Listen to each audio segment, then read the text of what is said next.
get 25 there. Another 125 and another 3. 425 more. No, 450 more. Yeah. Yeah, 3, 4, 420, 440, 450. I've left this 425 there. Oh, right, yeah, Do no. you need anything? 425.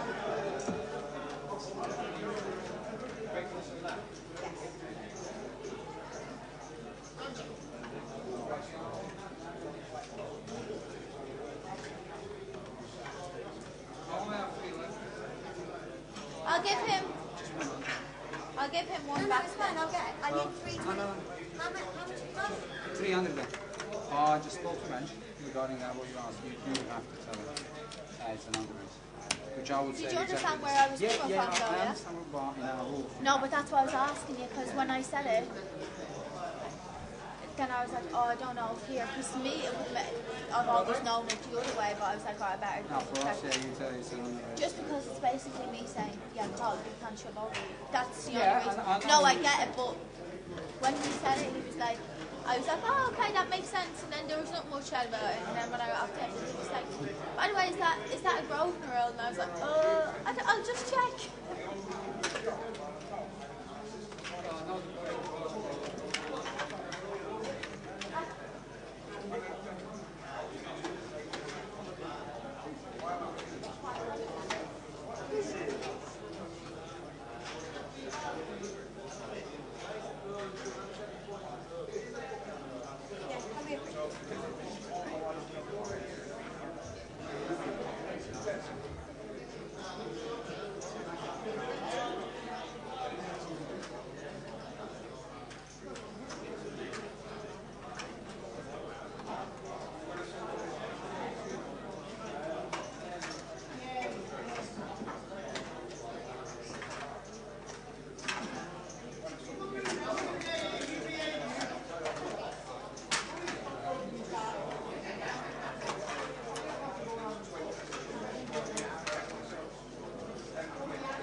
Ryan.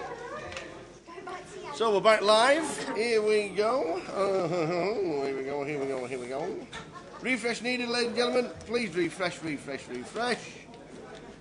Refresh all. Just for YouTube purposes. We have 2 superstars coming in very soon. And 1 disappearing for half an hour. I'm not going anywhere. Are you not going to? I thought you were going on a break. We have Will Davis and Andy Hills coming in. Both former champions. So here we go with the feature table. We've got not Ed Byrne on the feature table. Not Ed Byrne. Yeah, Chris Byrne.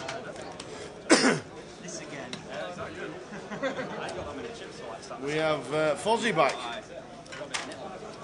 Fozzie back. Mick Fletcher is in C2.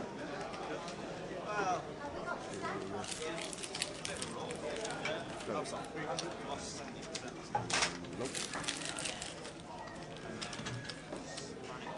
So we are down to 18. We have 18 players left. Well done, one and all. Yeah, everyone with 2.72k locked up. Is that Ben in C9? It is. Another £300 pay jump coming after the next bust out. When we're down to 17. 18 players remain. Chip leader is Riggy. Paul Riggs, 703,000. Danny Fozzie is on 615. Ben Marageds is on 563. And the biggest spin in the building at this moment in time is Rich Kellett, who lost an absolute monster pot against Dooley. And he was left with 4 big blinds. Somewhere over there, I think. What is it? Yeah, just leave it on PK.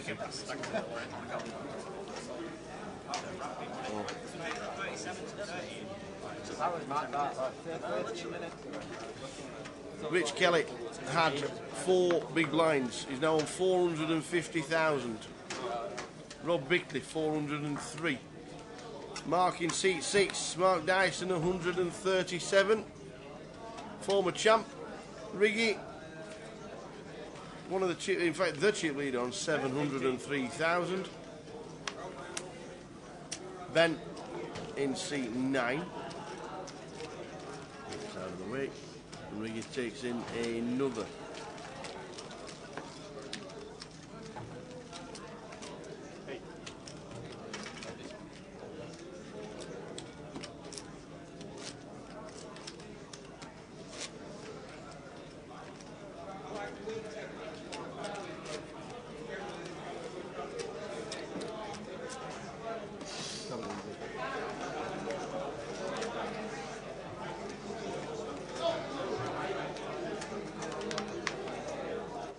So, Will Davis has come to join the one and only Mr. J. Harwood. The Tower's just ordered a salad. I mean, times are tough and the Tower's ordered a salad. So we're going to get Andy and we're going to get Jay and we're going to get Will in the comms box for the first half an hour of this level. I saw Andy at the bar chatting, so he might be another half hour. Well, that's true. He was talking about a hand. Probably talking about one hand. Could be an hour. So Will's going to jump in my seat and we'll keep you updated. You use them. Yep. And we will hand you over to Mr. Will Davis and Jay Harwood. Would you like a cup of tea? Are you sure? You want a drink, Will? I'm on the beers because I did disappointingly well this weekend. Disappointingly That's well. right, I did terribly badly this weekend. Made day 2. I did make day 2. Was that off 1 bullet? Off 1 bullet. Yeah, there you go. A very poor stack. Had a lot of fun though this tournament. So we're down to 2 tables, correct? Yeah, 2 tables, 18 remain. 3 big stacks actually in the room, all on this table. Riggy, Fozzie, and Ben. Robert Robin Bickley's a gentleman who ran very deep in the World Series Europe main event 2 years ago, I think.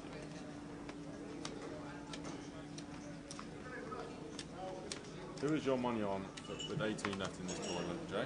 With 18 left, I am probably going to go for, let's have a look down who we got.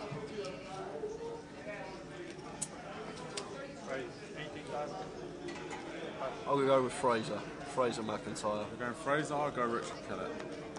Although Riggy, chip leader, a bit of an old school legend, old school boss, has definitely got a good chance. And Daniel Foskett, Fozzie, you know Fozzie quite well, yeah, yeah. Fozzie One Dog, as we call him, is a decent friend of mine and is doing very well. Not scared to get in the mix, Fozzie, that's for sure. Used to live in London, playing Luton a lot. Now he lives up in Leeds with his girlfriend and child, so this is barely local. So Chris opening pocket fives, Mark shoves for what is 17 big blinds.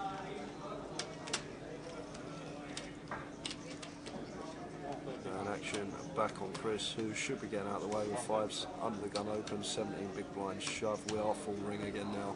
2 tables at 9. There's the fold. Where you been, Will? I didn't see you all the last year. So I went to Australia for a year, just did a bit of travelling, did a bit of work. Been back for 3 or 4 months, but haven't made any deep runs in any GUKPTs, which is why I have not been seen. I've been in all the fields, but not when it matters at the moment. So I'm giving back all the money that I once upon a time made in these tournaments. That's why I got the job. I thought you'd be playing the season last year. I thought I'd commentate more profitable. I ran far too good for 2 years. I'm now feeling all the negative variance back again, losing every all in. Playing as poorly as I ever was, but never winning any all in. So, yeah, unbelievably good numbers again this week. 300, how much did you get? 307 runs? 308. 308 after London got 400. I mean, London's is an odd place because everyone in London has 1,000 pounds for this tournament, but they get 307 in Manchester. It seems like an incredible feat. Obviously, we had first time ever late reg extended past level 6 all the way to the start of day 2. That obviously had a bit of an effect. We had 8 buy-ins at the start of day 2 today for 16 bigs. One actually still left in the field. Fraser brought in at the start of today. He busted his second or third ball on my last table last night, so he's done very well to split back up. But I think he needs a pretty decent run to make a profit, although maybe not necessarily the most important thing to Fraser in these tournaments is making a profit. There's a lot of networking in these tournaments as he runs main event tournaments. So Riggy, ace 10 under the gun plus 2, makes it 18k. Robert just flats ace queen, and Fozzie with ace jack on the button. He's going to make the call as well. Fozzie found the case ace earlier on. Oh, the classic against kings for a big pot. So 3 good hands going to the flop, and of course we get the 4-9-5 rainbow. So I mean, if Riggy bets this flop, I'm expecting to probably take this one down. Not a huge amount of backdoors here. And he does play some clubs, of course. So expecting to probably just pick this up on the flop. Yeah, Robert can't. Oh, he is going to call. I know. Thought he went for his chips, but can't call base high with a player behind as well. And Dan with ace jack should be folding. First bet wins, as most of the time it always does. And another pot for Riggy who's added to his chip league. Play much poker when you was out in Australia? I played a couple of months, I played a bit of the World Series circuit in Australia. Australia is very, very good for poker. Is it? There's a lot of very well people in Australia who like to enjoy the game. I did not do particularly well out there. I didn't do too badly, but didn't do great. Broke out even then took the 6 or 7 months without poker, which was a big change for me. I was playing poker for a living for 3 years, and I suddenly decided not to play anymore for 6 or 7 months, and then suddenly back in the UK, I played a little bit. Still support the GUKPT tour. It's, in my opinion, the best tour in the UK. Obviously, I have run particularly well in these events. So Used to. run particularly. Sorry, yeah, I should have said that. Used to run particularly well in these events. Now I'm just a donator of 1 or 2k to the field every week. So hopefully I can escape back to Australia before Luton, or I'll have to do another bullet or two.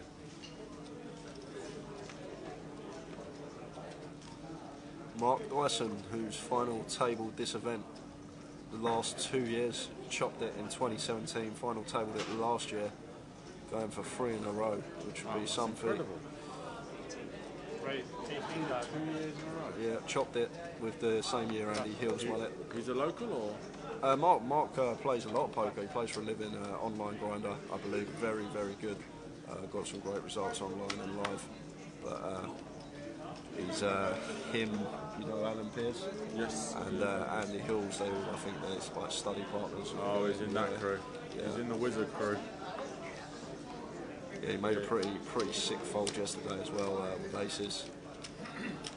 Yeah, I was just sort of watching while I was playing the side event, the 275 side event. He seemed to play very well when I was watching, so I'm not surprised to hear he's done well before. 3 final tables in 3 years would be an incredible feat, to be honest, in a field of 300. So Craig defending 7-6 in the big blind. Flops and up and down. Jack 4-5, 2 clubs. Is it flop you check raise with the aggressor bets, or is it a check call for you? Or? Well, I assume Mark's going to go pretty normal size. He's not going to bet no more than half pot. I'm just going to kill one off here with Craig. That's Craig. Well, blinds are now 4k, 8k.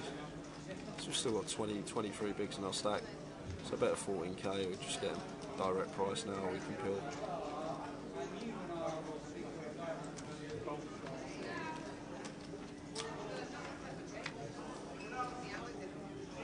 In certain spots, I'll raise up and down, but against under the gun open Mark as well, who's going to play well against us. Just happy to call here. We'll see a turn, hopefully. Now Craig is going to lead on. Mine's the gin turn card. Yeah. Also a very good turn card for him because Mark has the nut flush draw still. So I can't imagine Mark's just going to fold this turn. A lot of redraws, and obviously he can turn his hand into a bluff if he feels like he needs to. Although he has chosen quite a large sizing also. So Mark does make the call. Deuce would be a pretty grim river for Mark, but it's a 10, so I think Craig's just going to fire here. Mark's going to get out of the way. No, he's checked. Getting tricky. Mark may bluff his spot, try and get him off a 5, possibly, or a weak 4. Or he might just check behind, hoping that Craig has missed. There's not much we really beat though after his lead turn, Craig. Ace of clubs in our hand as well. If he wants to go, I'd imagine he goes pretty big on this river. And he does go with it.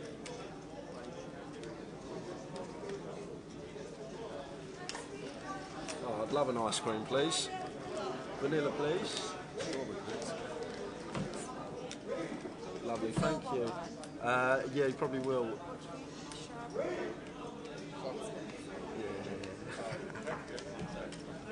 And it has gone check on the river. Mark deciding not to turn the ace queen into a bluff there. Probably would have got called in all retrospect. It would be 6-7 fold on this run out. Yeah, I don't think he's ever folded. Possibly gets a jack to fold if he does go really big, but making 5 in a row is quite difficult. 5 in a row. 5 in a row. We used to call it a straight, now it's called 5 in a row. Was there any percentage of you that 45? Yes. So do you like the day 2 route or the day 2 entry? Yeah, exactly. Personally, we spoke about this so much this weekend. I'm not a fan. I'm not a fan of it. Other people have different opinions. Some people think it's good. But I think maybe could have extended it to like the end of level 8 maybe, but I just think the day, like the start of day 2, like when you make a day 2 as well, like it feels good, I've made day 2, and then you've still got people buying in, it's like you're still in a re-entry period. It can get tricky. I mean, I busted the same guy twice yesterday, and then being on my table today when he buys for day 2, it's sort of the ultimate thing. You're sort of like you bust in twice, and you end up busting into anyway. So it's one of those tricky spots. I mean, I'm someone who flies away fairly freely, not as freely as some in these tournaments, but I'm not a massive fan of buying in for 16 big myself. But yeah, maybe opening to level 8 would be the best league tournament. The GUKPT is rarely overlaid. How structured they are, how well run they are. Essentially, you're punting as well. Yeah, you can get your 16 bigs in good, but like you got that factor of getting outdrawn. Whereas if you play a day, grind your stack up at the start of the day, you can afford to take them hits. You can afford to be unlucky in them all-ins and still have your tournament life. But with 16 big blind, you've basically got to win that first all-in or you bust up. Yeah, I mean the times have certainly changed from the 10k science that freeze-out days where you're now playing 20k and you can buy them sort of up to day 2. And sort of, at least, I mean, the Grosvenor have moved with the times now with the big blind ante, which I think is a really good change. Yeah, that is a good change. That's one I do. But maybe just extending the 2 hours, extending the late reg, maybe would be more beneficial. But I mean, I live in London, so travelling up, I'm thinking okay, I'll travel up on the Friday, play on Friday, if I bust, I can possibly come Saturday, but 8 levels seem plentiful to buy back in. Got an action flop here. Ben opening ace-jack under the gun +2, Mark peeling in the big, Ben flopping top pair, top kicker, Mark with 2 overs, up and down straight draw, backdoor second, that flush draw. Another interesting spot where you could possibly check raise, check call. I think he should jam here, Mark. There we go, there's the all-in, the snap call from Ben. Going to call, and we've got pretty much a flip on the flop here. Ben is a good friend of mine, so unfortunately for bias reasons, I'm going to vote for the ace-jack here.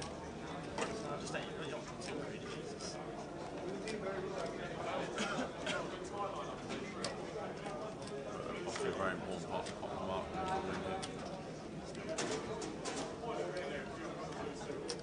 No more outs on the turn, 33% to win this pot now, Mark.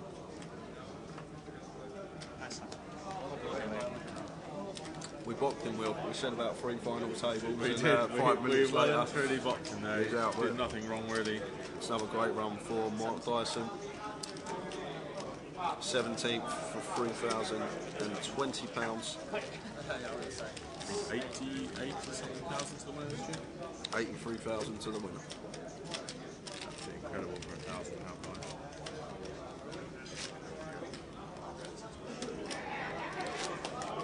Another pot to the wrong good merchant Ben. I'm not even going to pronounce his surname because I'm friendly with my student downstairs. Marigets. He had a good run in Luton and done very well in the many events.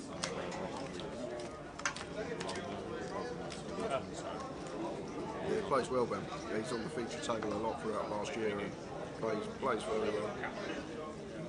He even puts the old glasses on sometimes when he's in a really tough spot. I expect to be over for the King Jack off here. Now up to 700k, so 80 odd big now.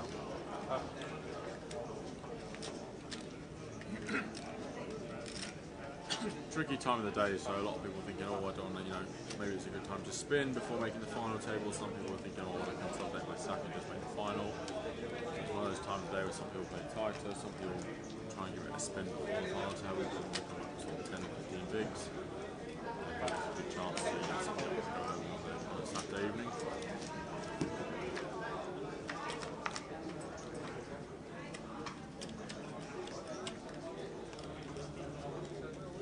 Ricky defending the big blind and we find another action flop. The nuts.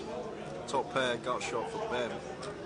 And these two guys this could be a big part of it. Expect it to go probably bet call flop. We could possibly check raise with the diamond draw.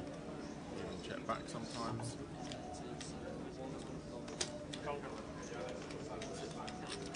Yeah, it's going to check call. And Ben's going to be hoping for a paired board or something spicy, which of course, being Ben, that he finds the chop. Absolute Ben turn card here.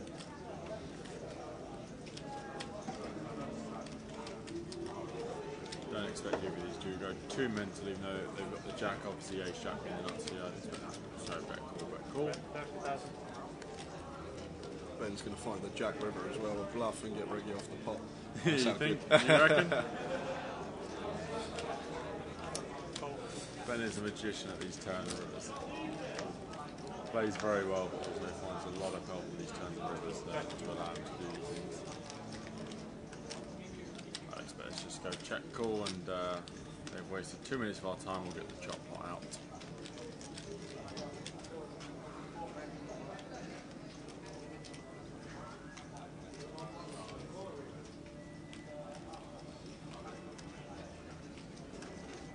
Yeah, obviously they've also changed the 1 o'clock start time back to 12 o'clock day ones and day twos.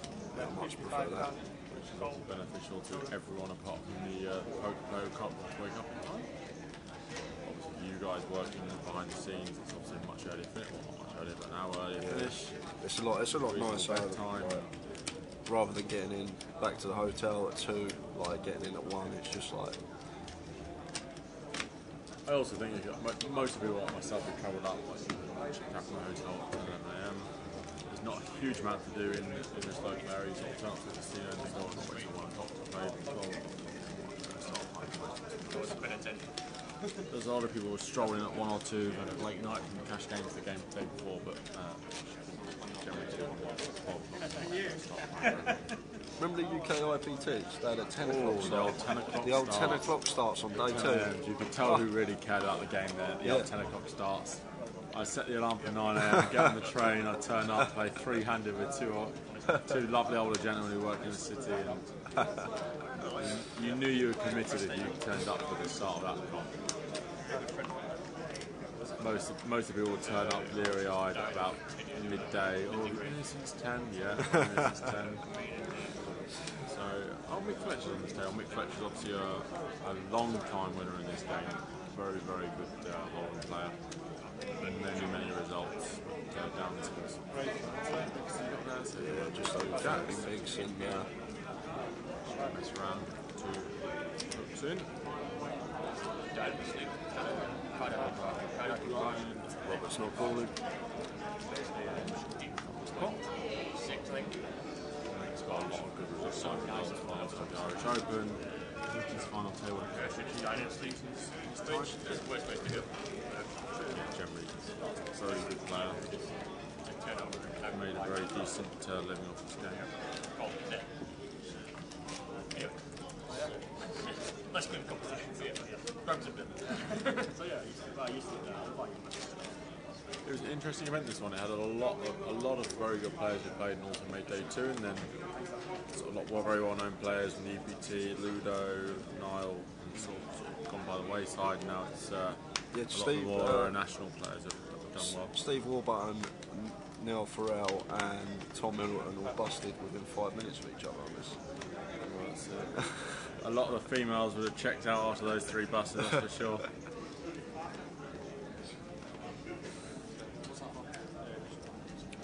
Ben's going to magically find a walk here, I'd imagine. I don't think that's made a 90.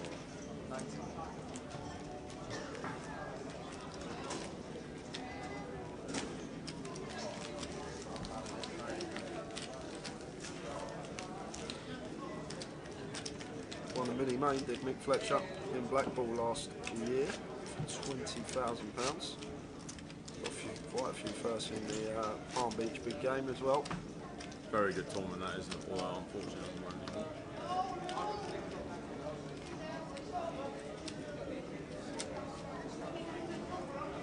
He's second in the National League. Behind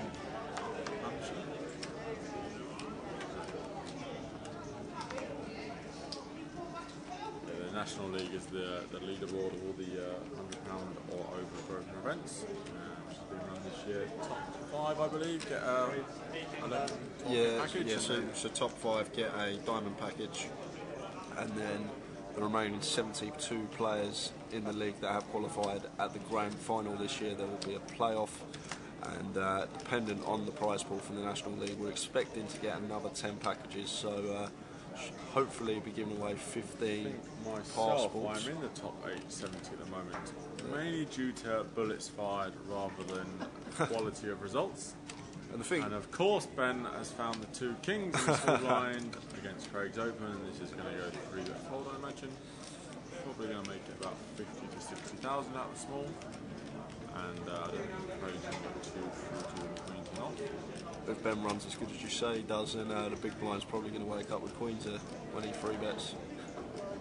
He managed to spot a good friend of mine, Roman Sam, found the 19 bigs with 9s, and Neville Cardoso had 25 bigs with the queens, and Ben, also the jacks, and Ben found the queens, so he's an absolute natural. Ryan has a very tough spot here with the ace-jack suited. Looks a lot better than it plays at this stage in a GUKPT. I think Ben's at it a bit with a big stack. Obviously, the ace-jack suited looks like it plays very well.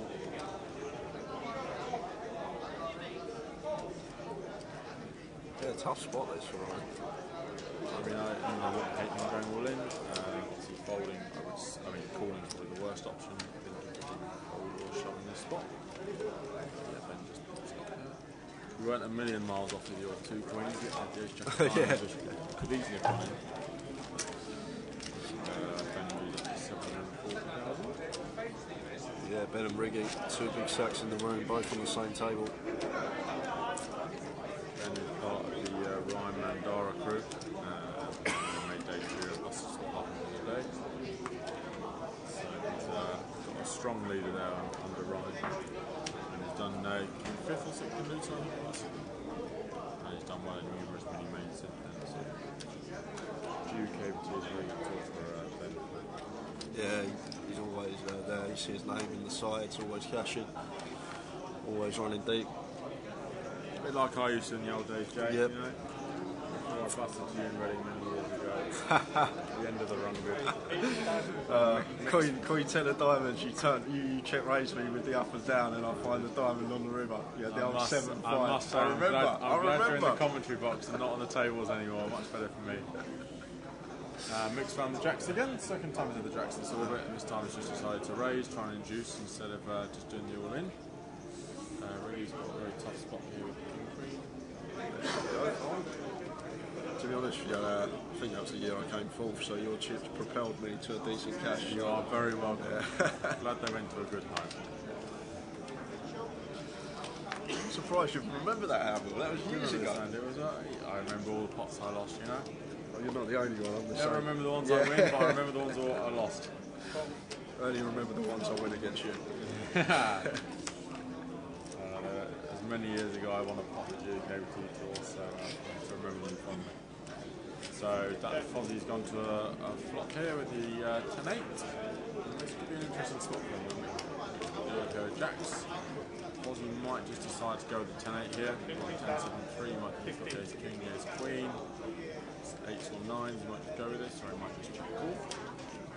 Can't imagine Fozzie will do much folding now. He's built a big line with 10-8 to fold a 10-7-3 flop. I think I can see Fozzie just setting him in there, but no, he's going to just make the call. Maybe try and pick up second to the 9 or possibly a jack, although he didn't hit a bad card for him.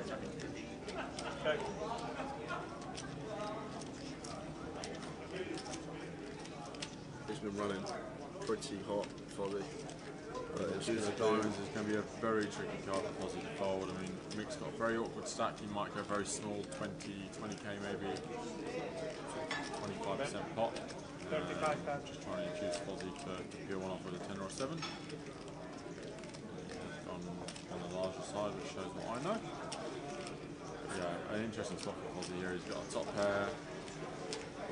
It's a very dry run out. I mean, it's not a run out Mick's going to attack a huge amount. I mean, Fozzie is sort of fairly half his range for a big blind stack. Also has 500k behind, so.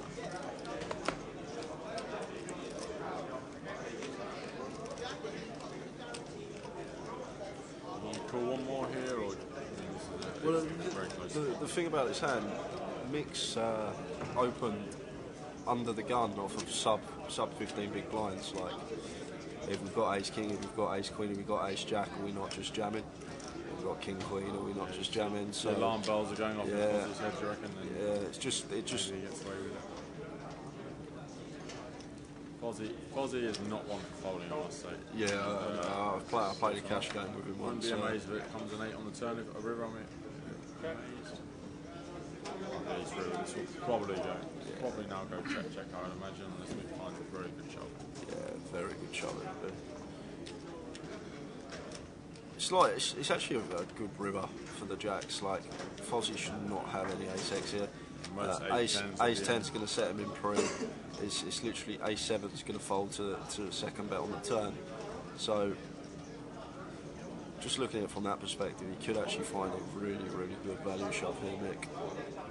Trying to get called by a 10x type hand, which it does look like Fozzie has. Unfortunately for Mick, I mean, a lot of his range obviously is open pairs and very occasionally the ace king, ace queen, so Fozzie's really probably feel he's got unlucky on this river, but in reality he's probably saved money. If it's under a 10, obviously not pairing his 8, then he may have paid him off for 55k, but I wouldn't be surprised to just go check just for safety reasons from Mick. Yeah, and it does go check and Mick will win that pot, and not a million miles off the double up in that spot.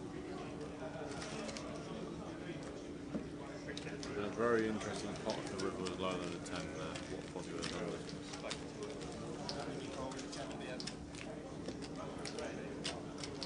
Yeah, the field narrowed down very quickly from 300. Yeah, 110 made it back to day 2. Myself being one of them, if I can get myself a plug in there. Yeah, down to 16, 17 with a level and a half left to play. Yeah, we went from 30, bear in mind 30 places got paid, you expect the play to slow up nearer the bubble. Went from 37 players to 21 in an hour and a half. Yeah, it was like, just bust out after bust Especially because out. the min cash in the GUKPT is very good, normally sort of 2.2, 2.1, so a lot of people sometimes fold in for min cash, or maybe that is a result of the people buying in for the 20,000 at the start of the day or being for multiple bullets, but... Craig, 18,000. So Craig, king queen here, makes it 18k. Craig's made a fairly tight fold of 10 jack suited on the gun there. He also made a fairly tight fold of ace 4 suited. Betting £40 something magical as always. Oh no, just the queen jack off. Can't imagine him being fold.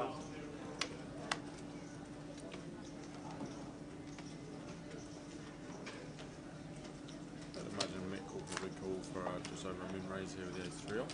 It's really weird, box 3 hasn't been working today. Mick was on the feature table first session or second session of the day, and his cards were showing in box 3.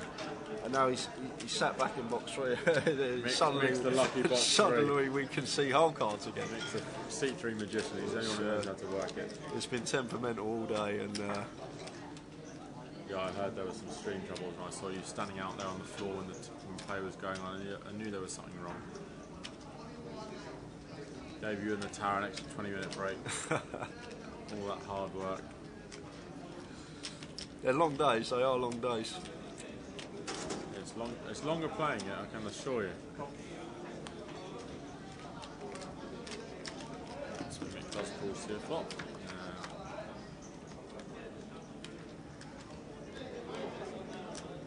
King 10-9, I imagine this will go check. Not a great flop for the ace 3 off.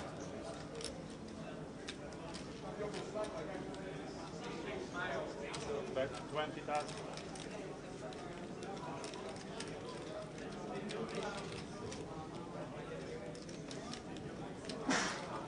Yeah, I mean, in terms of experience, I'd say Mick, Ben, Fraser on the outer table, Ken on the outer table, probably the most experienced in terms of these situations. So, I presume Mick won't make very many mistakes at all. Yeah. At this stage of the tournament. We've actually got a satellite winner as well on this table, Chris in C4. The Ed Byrne look-alike. You know, Ed Byrne look-alike. It's been a very, which has been a very popular comment in the last day or so. The Ed Byrne look-alike. He's actually got the same surname as well, spelt the same. Chris Byrne is his name. And, we're sure he's not relative. Yeah, I've already taken a we've blood already test. checked. We've already checked. He has a very fruity t-shirt. It's in the branded Shields mould of t-shirts. So maybe one from his line. He seems to play very well, actually. From what I've seen.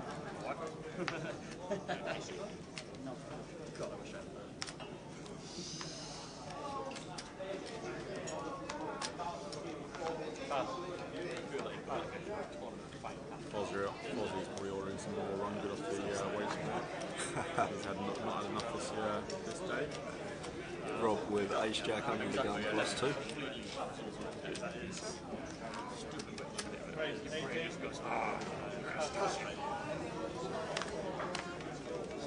I saw someone earlier on call off for their tournament life with 9 high on the turn in the side of it. I did call off a 9 turn, ladies and gentlemen. I also did have a double gutter and a flush draw. Gentlemen did completely outplay me by floating Queen High on the flop and turning a pair. I did announce that I was going to win this hand. I did win the hand, and therefore I'm now in the commentary room. There is also the £100 side event tomorrow, which I will almost definitely win. So. You're all you're all playing for second if you're coming down to play the side tomorrow. So there's a £100 side event at 4 PM, I think. Yeah, 4 PM. The bounty. Does it count for the Grosvenor League? I don't believe it does. Yeah.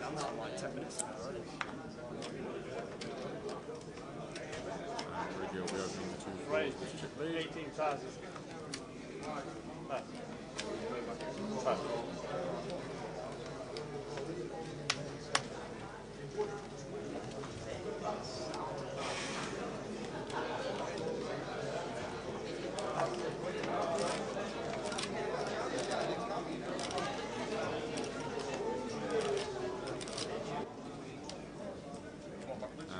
Riggy opens the 2 fours and picks up the blinds and antes. Big blind ante, of course, for this. Maybe he's not picking the antes. Big blind antes for this GUKPT Manchester for the, I believe, for the first time in GUKPT history. So Grosvenor there keeping up with the the Vegas / worldwide phenomenon of the big blind ante, which from players' point of view has been a very popular change. So Riggy, after opening under the gun, is going to continue the pocket fours. And Craig just going to have to get out of the way with Jack 9.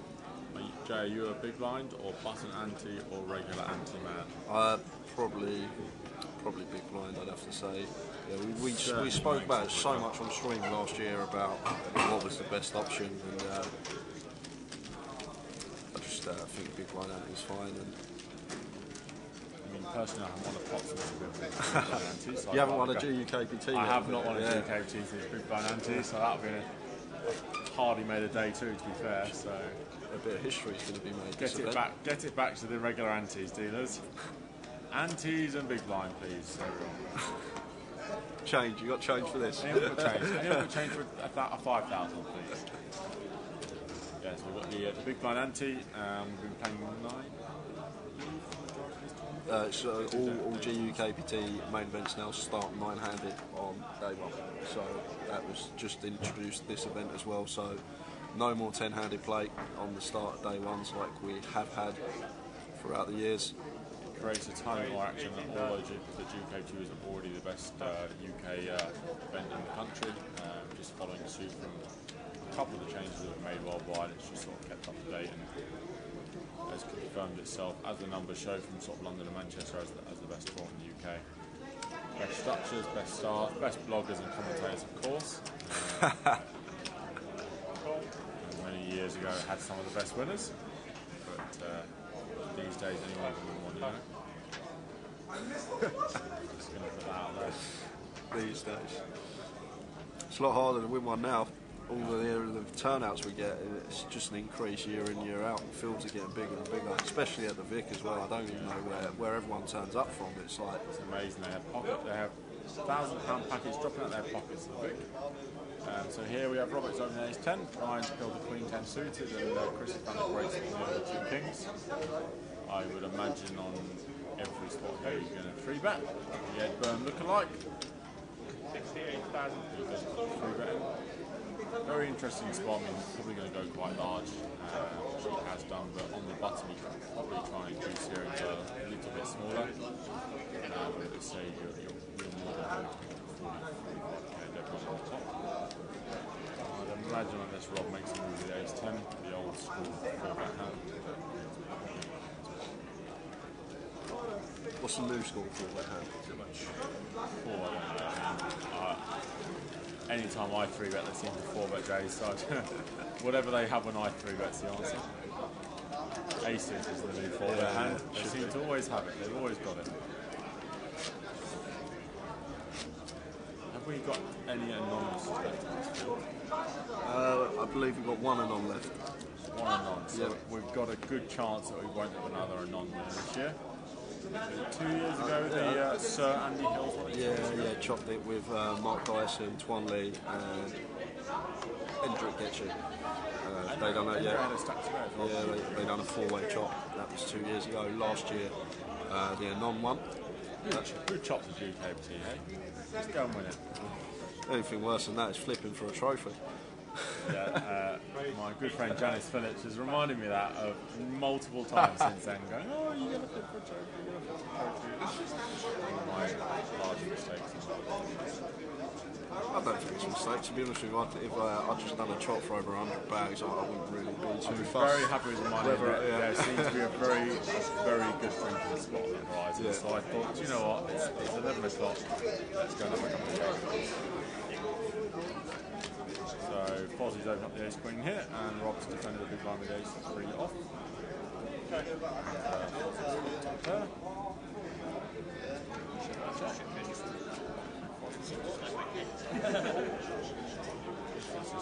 He's so far ahead of Rob's range.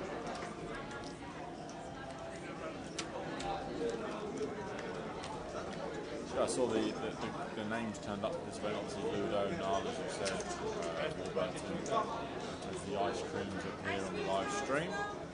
There's a lot of very big names in the poker world that turn up for the GUKPT Manchester. So, Fozzie induced the bet by checking back top pair, top kicker on the flop, but now he's going to put a raise in it. Don't look like I think Robert is going to pill there, but he's only really got one option here, Robert, and that's to let it go. Very good check back by Fozzie.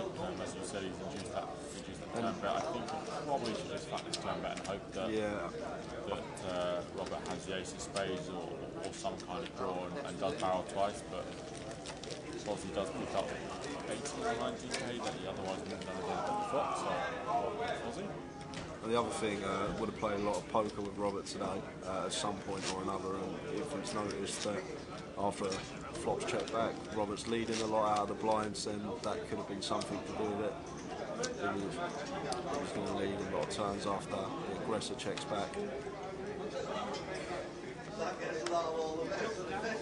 It's just dynamic of the player against someone that wouldn't lead turn as a bluff there, just plays too honest, elect to bet flop, but could have something to do with how Robert's been playing. Well played hand by Fozzie, 18-20k that wouldn't have got someone. Nick here with an interesting swap on the 1+2 days 9 off. Yes. He feels like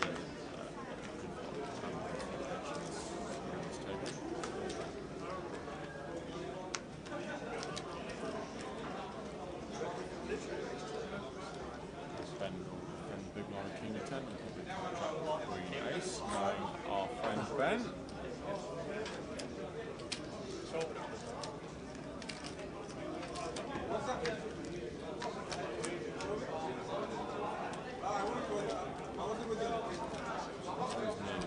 Ace jack 3, Ben's got a gut shot and then a lost practice.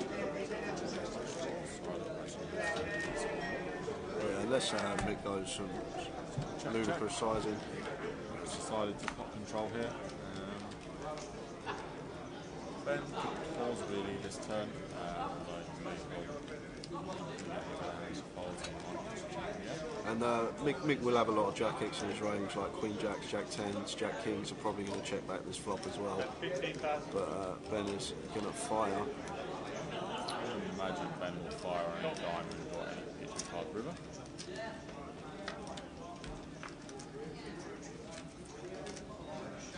5 of spades, played what we call in the trade as a brick.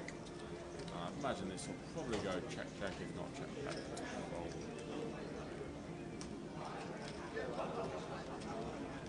Okay.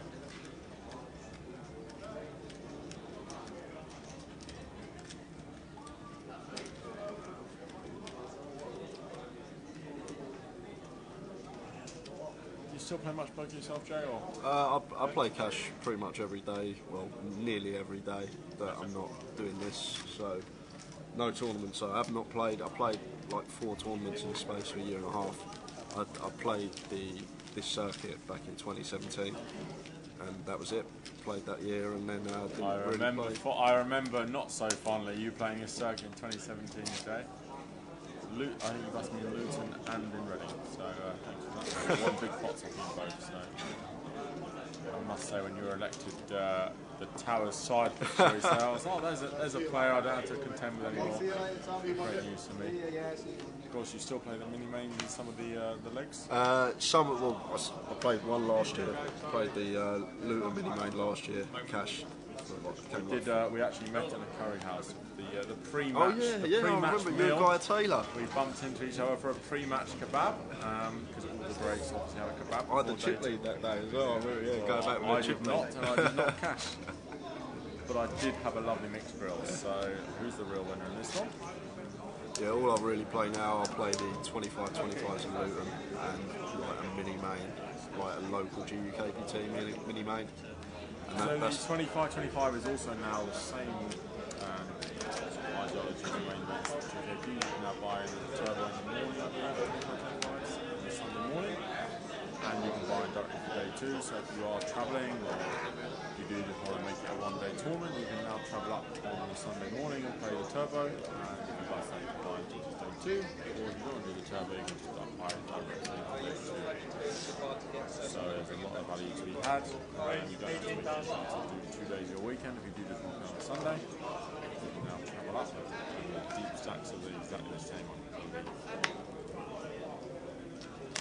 We had a deep stack in Luton last week for 15k guaranteed. It made about 25-30k, and I turned up and played the turbo in the morning. Made day 2 no good, but rather than playing on a Friday, Saturday, and then a Sunday, I just turned up on a Sunday, and you just have a one-day go at it. Playing the 25-25 in Luton. Is it this month? End of this month or next month? I find it hard to resist in these Grosvenor events. I try and reclaim my my previous run in these tournaments. 1 sec, so let me come back to you. Ricky decided not to bet any street on Jack on the turn. Therefore, he's lost the pot to ace-9. Slightly surprised Ricky didn't decide to bet there. Yeah, especially had an up and down. Obviously, he has a large stack, big blind peel. There's a lot of hands to hold out there. But yeah, ace-9 does just. I'm sure Ricky has generally played very well in mistakes. don't get me wrong, I'd love to play one of these now as well. Like after watching it for a year, like actually getting all the footage and seeing how all the regulars on the tour are playing. And I'd love to I'd be alright because you've never seen me on the swing. So I never last long enough, but yeah, I mean the regulars like you've got Yanis who's obviously done very well this year. And it's like learning, like in this game you've always got to be learning as well, just seeing what like the beasts do, like how they're playing, and it's just great to watch, and always got to be able to take new things in. There's no right way of how thinking. many times the beasts have the nuts when they go big on the river, huh? Watching Gnarl and Ludo, they always seem to have it, huh? Sam grafting yesterday as well. Us fish keep calling and they keep turning over their nuts. That's how they make all the money, gentlemen. Ladies and gentlemen. Yeah, I saw Sammy G played on just Friday, or did he play Thursday? He played on both, I believe, yeah, Thursday and Friday. He's back down to London now, he's playing a bit of cash, and he's back in the day.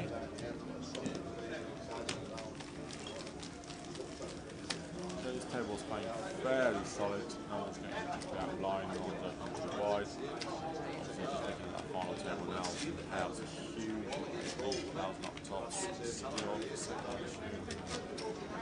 £1,000 where can you get better value than that?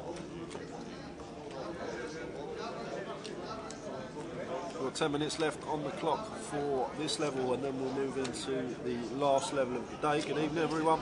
This is day 2, GUKPT Manchester, £308,000 prize pool. We are down to 17 players. I'm joined by Will Davis, GUKPT champion, nearly twice. From many years nearly ago, twice. nearly twice. From many years ago when TV was still black and white. So Chris has got the jacks under the gun and he's gone for 2.5x, just over 2.5x.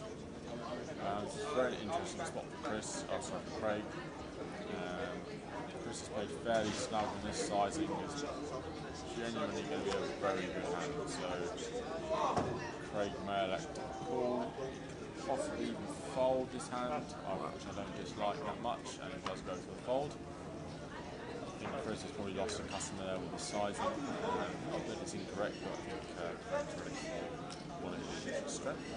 Would have been looking at his hands going into like King Jack, Ace Queen, Ace 10, and then the 9-4. Ed Burns getting folds everywhere. Yeah, I mean, that's a very, very good laydown. I mean, most people will be like, oh, it's a flip, but I don't think he's going to open Ace Jack or Ace 10. Exactly. So I think it's a very good fold. And we saw Chris on stream a bit earlier.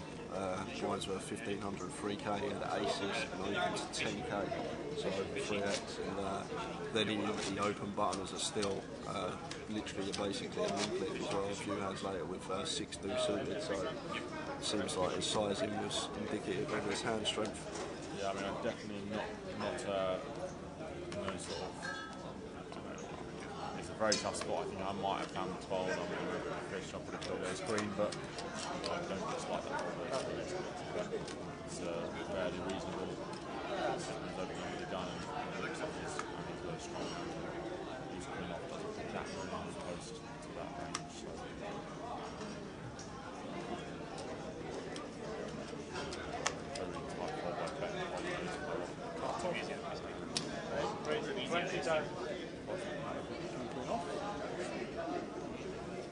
Don't fold the ace 5 off there. Very straightforward, very good player post. Fozzy's good for the 2.5x here on the button. One dog. Yeah, from what I've seen from Chris, he won't be defending this hand. Seems to play fairly snug, fairly solid and snug. So.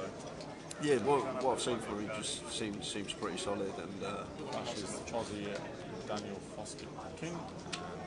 We'll go to the next hand.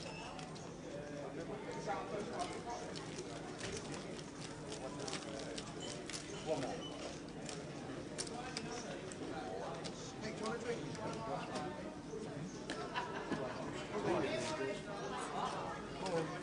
And Towers just come around doing the cleaning duties. Hello everybody! He's got his duster with him.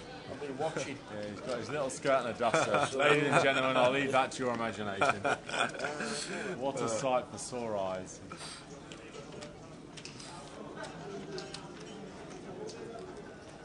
We're on grind, bro. We are indeed. There's a lot of little steals going on, not too much action. Obviously, everyone's slightly apprehensive on the final table. The money up top is obviously so huge for a one-share event, but no one wants to make a big mistake at the stage of the tournament. It's right though, because me and Will were talking about the good old days back in a couple of years ago. Good old days when I used to win tournaments and when things used to be good. Ben's opening the Ace 9 clubs. 2017 Tower, a long time ago. Tower was probably a teenager the last time I final told one of these. And Craig will defend the Queen of Diamonds. I expect to break the hand to peel on the big blind. Fairly big blinds, drops fairly well. Little does he know he's dominated, but a hand that he can't really be folding the big blind.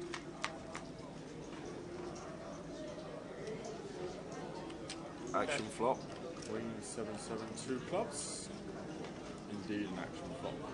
Ben with the nut flush draw. Craig's caught his queen. 2 pair queens and sevens. Ben may bet this flop very small. On the paired flop, general tendencies are sort of 15, very small 15k here. Somehow I got this pot on. Must have played far too much poker. Check call. Some very interesting turn cards here.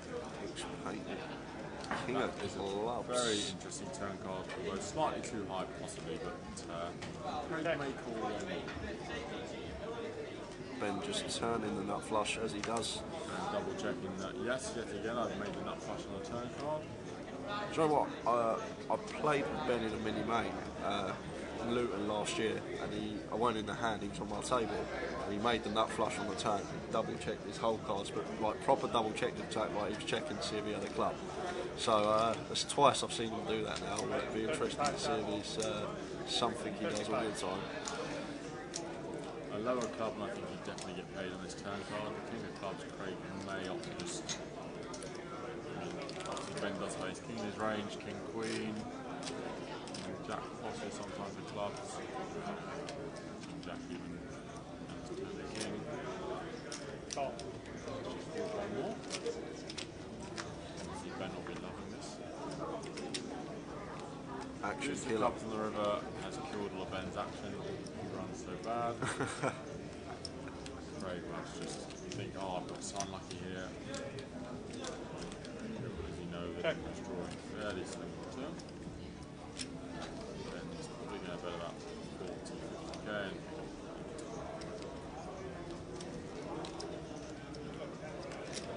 Is this the 11th year of the GUKPT? 13. 13th, yeah. As you can probably see in the background, ladies and gentlemen, the video of the tower looking leaner and younger going around doing the interviews. And PK with the long, luscious hair in many a video. That's been mentioned so much this year already. I'll tell you what, Zac Efron, eat your heart out, ladies and gentlemen. PK is the trendsetter. Craig checks it over to Ben, who's going to try and get value from his hand, but Craig just does not do anything here.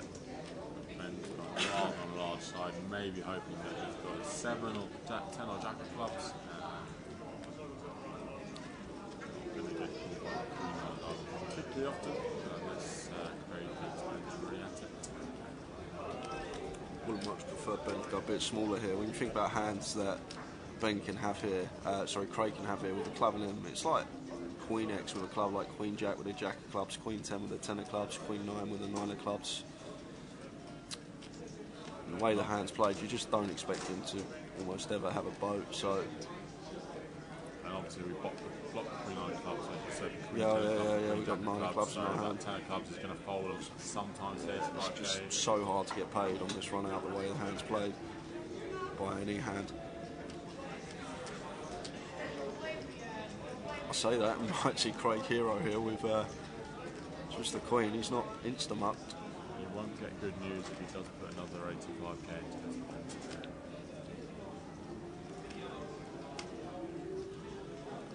And as if five of the same suit wasn't enough for Ben, he made 6 of the same suit. And Craig's given this a really good think over.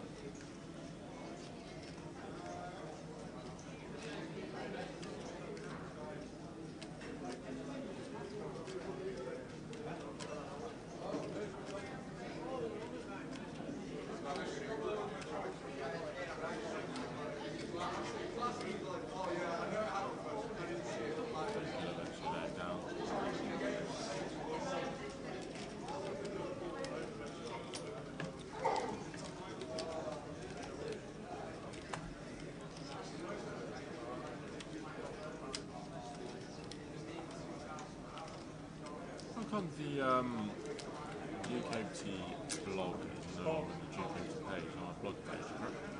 Yep, that is correct. Ask this man here. So the blog is now on the Grosvenor Casino page if anyone is looking for it. No longer on the GUKPT live updates is what I've used to type in to see who's winning all my money. It's now on the Grosvenor blog page. Very nice colour scheme.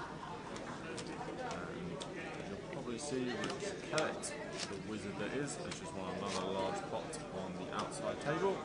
So he's now up to 850k, my bet for the main event.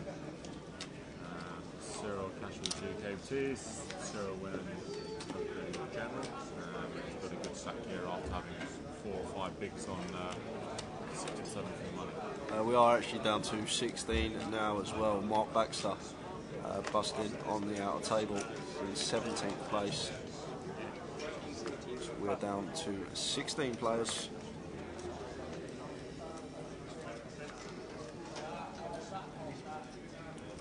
And the blinds will be up after this hand, and we'll be into the final level of the day. 5k, 10k, running ante of 10k big blind ante, should say. It's going to take some getting used to. The old big blind ante. Takes some getting used to when you keep posting it as well. So Ben opens the queen jack of spades. Review the queen jack of blind. And the 2 big stacks will go to the block. Ben has his opponent in a dominated spot yet again. Ben will make a flush because he does every hand. Sure. There you are. Oh, here we go. With the Riggy flops the nuts and wow. Ben flops a gut shot.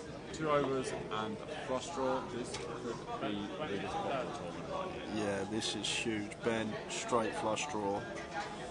2 overs. 8's good as well. 8 queens spade. Riggy has led. I quite like this lead. Riggy has led at 22,000. Ben could do either of calling or raising here. I think he'll probably call. The stacks are so deep. Probably want to realise his equity. It's cool. You don't often flop the nuts and have 50% equity. It's this is going to be a big one. And Ben has turned Riggy dead. called it. Will called it. Said Ben would make a flush this hand before the flop came down. This is going to be a big one. Bet 45,000. And Riggy is led again. He's obviously still got the nut straight here.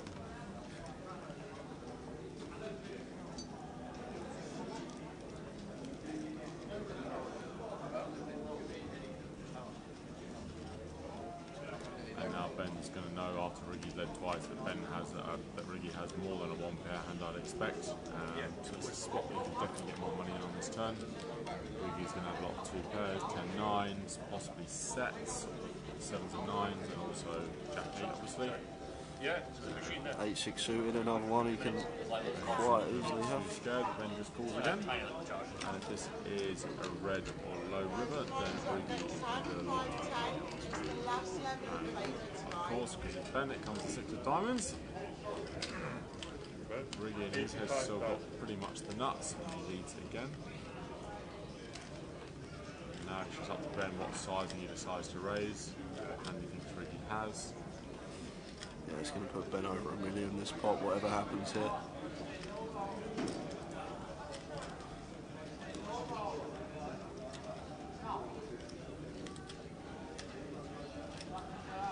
Riggy's done a lot on this pot, to be honest. He's protected his hand, blocked the absolute world. Unfortunately, Ben is just what do you go here? Do you go sort of 300k? Do you go 200k? Well, make sure he definitely calls? I'll go quite large, just because Riggy's led into us 3 times, like you said. Like, I don't even think he leads this river with 2 pairs, so... I think unless Ben it's could go like, as big as 400k. yeah, I think we go big, because Riggy can have all the worst flushes as well. He can lead with like some sort of combo draw on the flop, like 7-6 of spades. There's just so many hands that he can have here, like nutted hands as well. So, like to see Ben I mean, it's a board we could go definitely big. have the ace-8, the ace-jack, with the ace of spades and turn into a bluff. And for Riggy, I think it's just a spot that he's going to really struggle to find a fold here with the jack.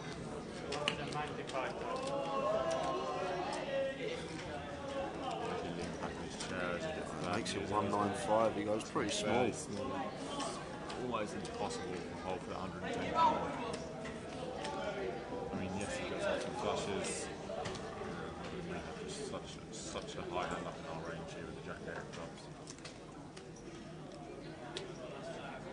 Does Riggy finds the hero fold here? I don't think he does. Oh, I'd be very impressed if he does, but just getting this price now, we're just losing to flushes. I mean, that is one of those online flops. The 10, 9, 7 of spades with the full jack of spades and jack 8 clubs.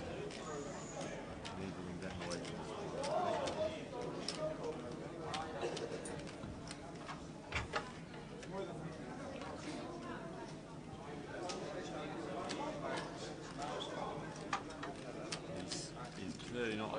over the moon with calling here, but I think eventually he's just going to have to call. He's just got far too good a hand. Chop, he beats all other 8s. And it's just a horrible spot for him. I mean, Ben does obviously have a lot of some flushes here, but also has some 8s, which he is obviously now beating just plain single 8s. What could be going through his head though is, I'm in the big blind here, I've got all the 8x and now my opponent's raising me, like I'm representing a straight here and I'm getting raised, like it's it does pull it off. And this will be one of the biggest pots of the tournament, 570k pot going to Ben.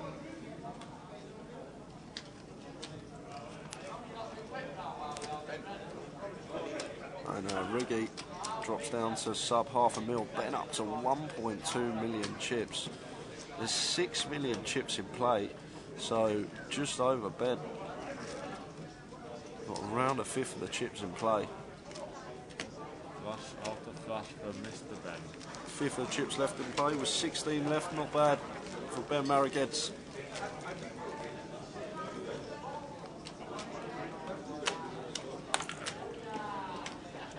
Substitution.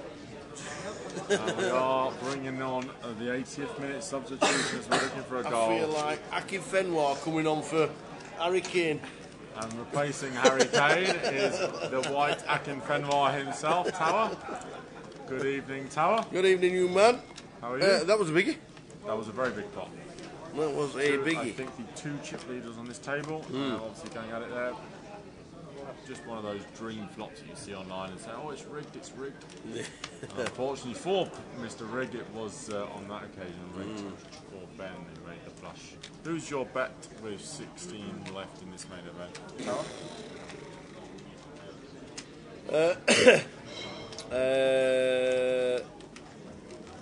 The way he's come back, probably Rich Kelly. Yeah, I like Rich for it as well. Rich is a very, very good player. Table number 2. Australia recently Yeah, he's been playing cricket, hasn't he? Yeah, I think he's got an Australian relative of some sort, so he goes and plays the Aussie Millions, World Series circuit event in Sydney. So he's out there and What's Dave doing? getting all the... What is Dave doing? He's like lifting the machine of us. I think he also came fairly high up, just behind Christian and Boz in the leaderboard as well, so he had a pretty good run in the driving line. So he's a serial winner in the way the main events are going, the way the 25-25s are going, this National League is going to have a chance to play for. It is. I mean, originally when it came out, I don't think everyone knew about it. And then the last sort of 2 or 3 weeks, everyone's found out about it and thought, well, better go and play this, better go and play this. So that's obviously the aim. Yeah, I mean, it's a great giveaway. The value come the end of the year for guys that have travelled around is with the size of the pots at the minute, it's going to be a proper chunk to play for. So it's 5, it works out 11,000 package, is it, or a 12.5 package? Yeah, the diamond packages are with expenses, the platinums are one without, or the other way around. So the expenses will be around a 15k package? Yeah. So 15k package for the top 5, and then the next 70 play for between 5 and 10 packages for about 10 to 12k, so unbelievable leaderboard. 20 players next year free rolling the whole season. So this year's leaderboard winner was Jamie O'Connor, Boz, as most people know him, who's been here this week. Last year, or 2 years ago, it was Andy Hills, who's done incredibly well. So this year it's just gone on leaps and bounds into the leaderboards and an incredible value. So if you can get down to your local casinos or near enough local for the 25-25s, the deep how long are you with us? What, in England? Yeah. I'm going back to Australia in May. Okay. So I'm going to give it a good go. We might see you in Edinburgh then. I might have to trickle on to Edinburgh and do another donation to these prize pools. Give my money to Colin and Macca, who are there, will probably win in Edinburgh.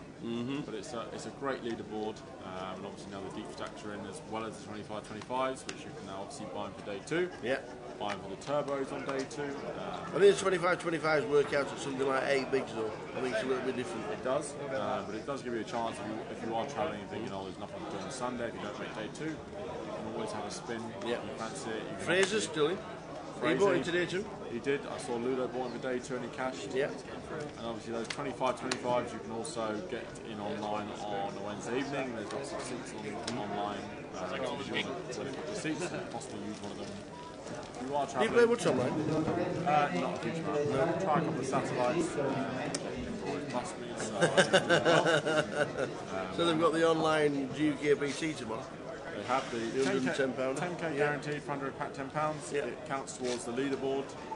So if you are a free, it starts at 7 p.m. I believe. 7 p.m. Yes, it's either 6 or 7. I think late registration is on 9 p.m. Yeah.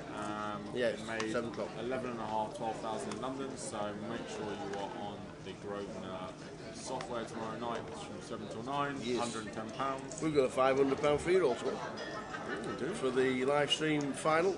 That'd be good. For the final of the final here in Manchester, there's live stream free roll, £500. It's towards the Vegas packages they're doing towards the big 50. And the password will be given out tomorrow. We will, yep. So make sure You you're have to tuning be in watching. tomorrow if you have someone you're watching, someone you want to win, or just if you want the good value of the free roll. Make Yep. sure you're tuning in tomorrow. Tower and Jay will give you the password tomorrow. Yes, I think it's £210 tokens and then £30 tokens, I believe. Free money. We like free money. They throw it at us. They throw it. We love it. I throw it at the GUKPT, and they throw it back in. That's the way. Yeah, the leaderboard, if you have played a couple of events, if you've min cashed at 25-25 or a deep stack, do check with your local casino where you are. It's definitely worth following the tour around. If the 500s or 1Ks are accurate, Yeah. price range, then the deep stacks and the 25-25. Oh, so there's that many deep stacks that you might not even have to travel that far, which is the best way about it. And you do get 3 or points for 4, just buying in, so 3 or 4 every week in different areas. and you can play 25-25s. They have an online flight if you don't want to go up. Yep. And you don't just fancy the turbo, you can go up, play on the Saturday evening, and then drive up, fly up where you want to do on the Sunday, and again for the deep stacks, I think you can on the Wednesday evening, and then take your choice of location for the deep stack. So there is a lot of opportunities if you can't travel for 2 days. Yep. Then there is a lot of access and opportunities for that one-day travel for big money and big points. And very good structured tournament for 25-25 is possibly the best value for money structure in the country. What do you think the reason London has just been so insanely busy in the last 6 months? So coming from London, something we've seen London Luton, London's always been one of the busier flights, but obviously the 25-25 made 125,000 156. Yeah, was that big 156? No, I mean, I think people have realised how good the structures are, how good the staff are, how good how well run it is. So people are more than happy to fire 1, 2, 3, 4 bullets in it because the value is so good.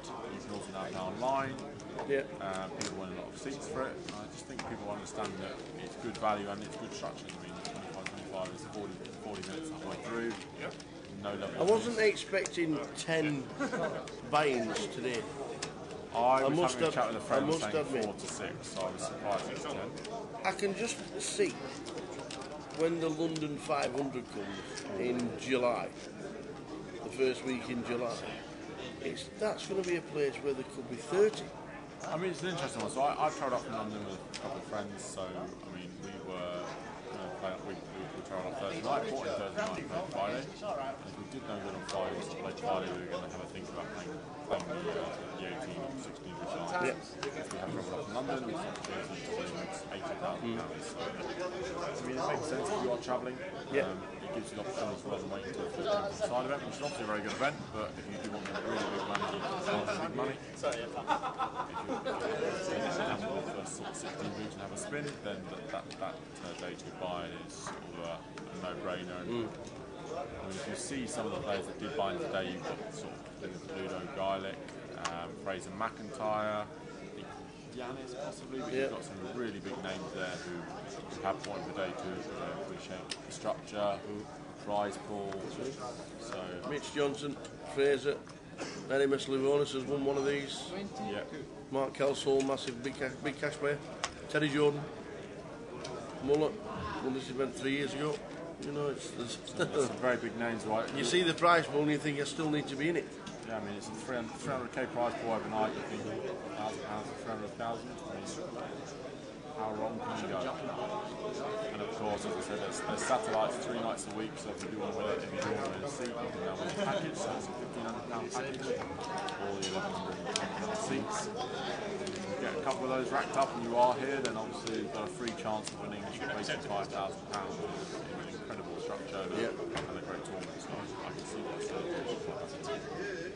Yeah, I was quite surprised. It's such a good structure to try and ante 612 and 20,000 good. Well, 16 bigs, there were people coming back with less than 16 bigs. There was some people who had 13,500 tower who didn't have the greatest day yesterday and bagged up, like myself. And some people turned up after having a lovely Saturday afternoon free with 20,000. They had a combinations recently you could buy in for 7 bigs, which is successive. 7? And there was quite a few people did that, so 16 bigs was more than enough. You certainly have more than just one hand basically in 16 bigs. If you have to wait an orbit, a couple of orbits for the blind enter, you have a bit of time. So, the blinds are up now to 5k, 10k, and Craig has shuffled 12 bigs, picking 10 suited. I didn't hear them announce it, but it is the last level of the evening. 5-10 with a 10. We have a couple of, a 20 big blind stack and a 14 big blind stack. So there are a couple of players here looking to try and maybe build their stack before day 2 tomorrow. Or day 3 tomorrow, which is a 12 o'clock midday start again. Absolutely, yeah. So we will be on, or you and Jay will be on at 12:30, I believe. Correct, Armando. All the top coverage for the day 3. I think it's at the moment, is it still 16 coming back? I think we'd have taken 16 this morning. I'm amazed how quickly. Normally the cash comes at about 4k, I believe, line levels. Yep, normally 18, either 18 or 19. It was, I think it was 16, wasn't it? The money went down, the players went down to money very quickly today. It can sometimes happen, lots of hands beat hands, and they got down to money very quickly, so 110 I think they started the day with, and already down to 15, 16 players.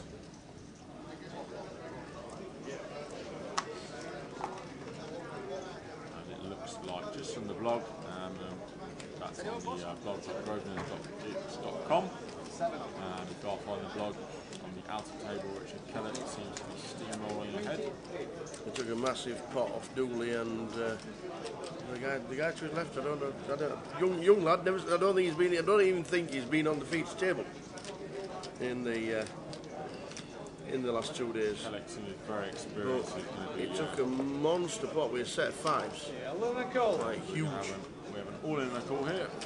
Dan Aussie Foskets over the 7s. Craig's all in for his 13 bigs with the 2 kings, and Foskets called the 2 7s.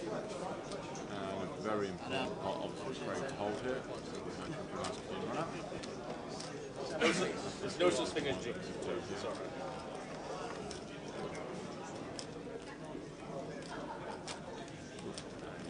Ace-9. Shame Daniel didn't have the ace, he's probably thinking. I'm going to take your reaction.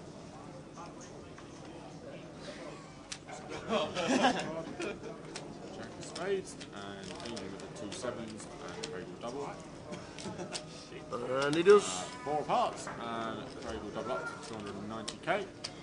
Up to sort of 29-30 weeks, and much needed after. Played very patiently, very well. Nothing Fozzie could do there. 2 7s, going to be ahead of the ace kings. Can play with the jack of queen. Just have to take a risk, unfortunately. All in for 136. Double that. Plus a little bit. Nearly 300k. Is this the biggest GUKPT Manchester ever, or the second biggest? One short. 309. If I had busted yesterday, I'd have bought back in today. We would have made it. One short. I think it was 2008. And that would have been 1,080 and a freeze out. Yep. And no guarantee. Woo. And no guarantee. The good old days, huh? One short, and we left registration open as long as possible. We let people buy in for day 2. And we still couldn't beat the 2008 field. Yep. Was that the 1 won by Dave Colclough? No, Dave won the first one. Oh. Dave won the first one in 2007. There's been some very good winners this tournament. Andy Hills, Cully Sidhu has won this one. Yes. Dave Colclough has won. When Cully Sidhu won it, that was the only time I nearly didn't do a GUKPT ever. What's the reason? I was stuck in Vegas. Oh, first world problems, ladies and gentlemen. The tower was stuck in Vegas. 2010. Probably the piano bar. I went over to see AC/DC in the MGM. Yeah, I went over to see AC/DC in the MGM, and there was an ash cloud over Iceland. I remember this. And they shut the airspace for a week, and I had to have 6 days in the MGM. What a troubled life. What would we do without the tower and the GUKPT? Who do you think? Let's have a little see anyone in chat. Who could replace? No one could, but let's see. Who would be a close run up to the tower on the GUKPT blog and commentary? Throw some names out there. Let's have a comical or serious. What would we have done without the tower in 2008? Did you say? That was 2010. 2010. Imagine someone came in and took all the glory. Yeah, that was the only, and still, luckily I got back there on the Saturday night, for Saturday night and the Sunday, and still, to this day, I've done every single leg. How many legs have you done? Every single one. I don't actually know how many there are. There's been 12 seasons plus 2 legs, so I think there was 10 legs in the first year when it was on TV. Okay. And then they've gone between 9 and 10. Yeah, Blue Square first start. Obviously it was on Channel 4 the first year, wasn't it? How did you get into it originally? We did a TV programme on Sky in 2006 with World of Poker, and a guy called Malcolm Harwood who lived in Birmingham, and they wanted somebody to front some of the show. And it was based, I'd only been in Blackpool 2 years, because I moved to Blackpool in 2004 from the Mighty Rotherham. The Mighty Rotherham? Yeah. You had a couple of wins recently in the old We have. We managed to lose today though, against Sheffield United. Hold on, let's just, before this conversation ends, what was the tower treble today and how did it do? Well, we had Barnsley -1. And what was Barnsley? 2-0. We're in, 1 down. We had MK Dons away at Macclesfield. Score? 3-1. 2 down. We had Sunderland at Wickham. What's the score? 1-1. And that, ladies and gentlemen, is the Towers treble. 2 out of 3 every week. Ain't bad. Guaranteed disappointment. The Towers treble. Yeah, 2 out of 3. And Sunderland. How is Sunderland in League One to start with? And how are they not even in the promotion places? And how do they not complete the how many times have you won the Towers? How many times this has the Towers season? treble won? This season twice. We all have a good giggle, me and Jeff Kim, but most of the people who follow have a good giggle. The Towers treble is the guaranteed 2 out of 3. I don't go for the obvious. Like Barnsley -1 was like 11 to 10. How can one man find such a great bet and yet still lose? That's the question. Exactly. Unbelievable. I'm just so unlucky. The Sunderland today, come on. How can Sunderland not win? The Mackhams are just, dear, terrible. Are they going to get promoted this year? I hope not. Not now. Not now they've done us on a treble. Not now. They did us for the treble. But one of the best bets of the day, and we missed it. I had Sheffield United half-time, full-time that came in. Was Nottingham Forest, and they beat Hull 3-0. But we didn't have that. Hull had an incredible run, and suddenly so all the wheels have fell off. But of course, the Towers treble didn't have Nottingham Forest in it. No, it had it's Sunderland. So well done if you put £5, 10 or £15 on the Towers treble. Yet again, another Saturday of disappointment because of the Tower.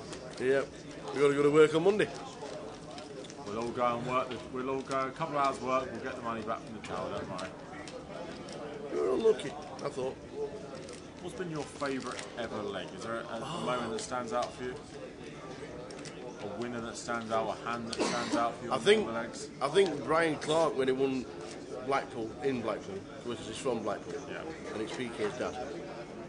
Like, that was just like, it was only our second, I think he won it in 2009. It was only our second year of block. We were actually only, I think we've been doing video clips for a season and a bit.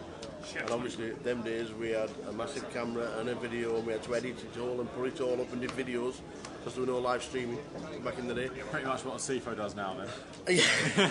yeah. And I think that was just like incredible. And Brian just ran golden, and he'll tell you himself, and he'll still tell you right now. You have to win. You have to run bloody golden to win. He just kept saying, "Let's take this. Let's take the skill out of it. I'm all in." And that was the kind of final table it was. We enjoy. And I don't know if you remember a guy called Zach Ford. He was from Manchester. He was heads up with Brian, and I think it was it Queens against Ace King. Wasn't the last stand, but it was like the biggest stand. And Brian had the Queens, and Zach had Ace King, and it came Ace King 4. And Zach's fist pumping away, and you know what's coming on the river. He's only done the premature celebration. We love that, the bang of the table, the vamoose. Yeah, you know exactly what's hitting the river. The Queen of Spades on the river. The Justice Queen. For the rail. Absolutely went wild. It was fantastic. Now, an unbelievable repertoire of winners on the GUKPT. Yeah. From Sam Trickett, as you said, Clarkey, and we've had Ali Malou, who's a very popular winner. I think Ali Malou down in Reading was fabulous. Because, what a final table he played. Because he, to me, he changed his game completely to what we all know Ali Malou does all the time. And he just pointed and he said, "I'm going to win this for you." And then right at the end he pointed him, "I told you." I think Ali Malou personally is one of the most underrated players in the whole circuit. We're going to get him. Well, the end of mob's not underrated, is it? You know what I mean? Week after week, Ali Malou runs deep. Ali Malou wins, and people think, "Oh, he's done this, he's done that." He builds up a lot of stacks, and very occasionally they disappear. But genuinely, when he gets a stack, he's a horrible player to have to play against. He puts ultimate pressure on you. He plays very awkwardly. I hate playing this game move myself, and I just think he's a much better player than people give him credit for. It was like when he took Trig out a couple of years ago when Trev, was it? I don't know, it was the final table of the bubble or something. The 5-3 was it? Well, the first time was a 6-4. It was a 6-4 because the hand before he'd folded exactly the same cards. And he wasn't folding twice, and you knew he wasn't folding twice. And when Trig pulled the trigger again, you just knew Ali Malou was. Then he said, "I'm not folding ever again." And called it a 6-4. I think I spoke to Trigger about the hand. I think it's still tortured him to this day. But what can you do? Exactly. It's all about timing in this game. It is. It is. It's we have. So do we know who is second in chips after Ben and what's the stack size? Rich Kellett's second in chips. Is the mighty Rich Kellett. I think he has just over $1 million now. And he's seems to be in every pot, winning every pot on the second out of the table. So I think Rich Kellett is in a terrific position to win this tournament with beating 100. But we will get the full chip counts up for you at the end of the day. There's about half an hour left. There is, because I've got this thing called a microphone in my hand. Jay! Jay is back. Will, it's always a pleasure to speak to you, man. You're a star. I'll be back in 10. Back in 10 after he's done his VIP celebrity work. Oh, we lost Raul, Spanish boss. Oh, we lost Raul, who absolutely binned me yesterday. Very good player. I think he is part of the Manuel Bardon stable. Very good. There's quite a good Spanish contingent here in Manchester. Rich Kellett got Raul when he won for 150k. Kellett, of course, found the sevens and he won the race. So Kellett's now over just $1 million, so that will answer your question. So yeah, Kellett's just over $1 million now after that flip. Whereas also got rid of one of the most dangerous players in this field. Fairly unknown, but Raul Lozano seems to be very, very good Spanish online player. You get that sometimes. You're sitting at a tournament table and like you see a face you've never seen before, but you can just tell like within a few levels whether they're playing well, whether they're a good player. The first time Mateos, Adrian Mateos played the Grand Final. I think it was the first time he might have played in England. everyone at our table realised that we were dealing with something slightly special, as he won every pot for 3 hours. And he's now gone to win about 15 million live earnings, and had a couple of deep runs in the GUKPT Grand Final. The Spaniards always turn up for the GUKPT 1Ks and 2Ks. They appreciate how good the structure is and how good the fields are. But qualifiers, regulars, they really enjoy it. They put a lot of time and effort into it. So I think Raul was the last standing Spanishman. He got just over 3,300 for his efforts. I'm sure he'll be online tomorrow on Sunday trying to spin that up. All in from Craig, raised from Chris, who'll probably get rid of 2 4s. Craig's all in 29 big blinds. Slightly awkward stack size of the ace king. I mean, you can flat, you can turn 3-bet.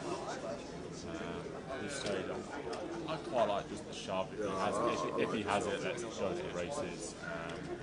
She's going to fold out a lot better, which she has here. Not a lot better than fold out there. Very awkward hand to 3-bet.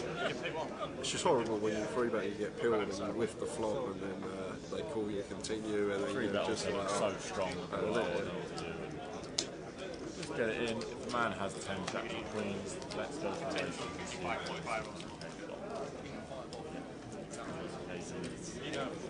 You got read something. Stack back. Have I got a 10? Have I got a 10? What have I got? Have we ever made a final table in the last couple of years? I asked the exact question earlier to Tower. Answer is no. Many years ago, we had that's 34 left in Luton. Playing 13 money. It was my first ever cash for UK. No brags, but it was also a win. But it was the first ever cash. We didn't even make the money then. I believe they had 9 levels each day, so they changed it to 10. I think this is almost the perfect structure myself for GUKPTs. The big blind ante, 10 levels on day 1, 10 levels on day 2. Possibly the best structure anywhere you can possibly find outside the main event. £1,000, hour clock, not a level missed. It really doesn't get any better than the GUKPT structures. How's Ben been getting on in the last half hour? Been fairly quiet. I expect him to, he's going to be able to open up the 4 diamonds as he is here. He's got sort of 100 big blinds here, so he's put a bit of pressure on. A lot of these middling, smaller stacks are going to be looking to make day 3, looking to make the final table. I expect him to go ahead and pick up a few more pots in the last half an hour, 40 minutes. Put himself in a great position for the start of day 3. He did also make day 3 in Luton, where he came 5th, I believe. Yeah, that was a great final table. It was Yanis, one of the best players in the UK. Clarkson was on it as well, again, one of the best online players in the online. Sam Goodman was on it as well. I played a lot of Sam cash with. Goodman, very, very good player, and he's a friend of mine from Southend. He's been getting a lot of years and years in his touch games. Mitchell as well. No, I don't think that was Blackpool. that was I think that was Blackpool. Let's find out. I know That was a very good final table. Alex Ziegelman came 6th. He's a very good. Alex E as well. That was the other one. Vic, Ben in a big pot against. One of the best final tables. I think the best final table in GUKPT was probably that grand final that had Aikenhead, Windsor, Deadman, just like A to Z of celebrity poker players. And Neil McFadden won that, I remember. And Emran, who plays in Nottingham, very good. Justin, again, very good. Alan, a decent player from Luton. David Crane came 12th. Ryan Holmes cashed in. Classic David Crane, min cash there in 12th place in Luton. Winning seats left, right, centre online. The old Crane flight. He'll be playing the £110, 10k guarantee. Is that his online handle? Crane flight? No, his online handle is DC. Sorry, Crane flight for listening. I'm going to have to ruin it for the fans here. DC 777. He's well on the leaderboard here, so he'll be playing the 10k guarantee, £110 tomorrow at 7 PM on Grosvenor, GUKPT.com. Great chance to pick up some points on the leaderboard.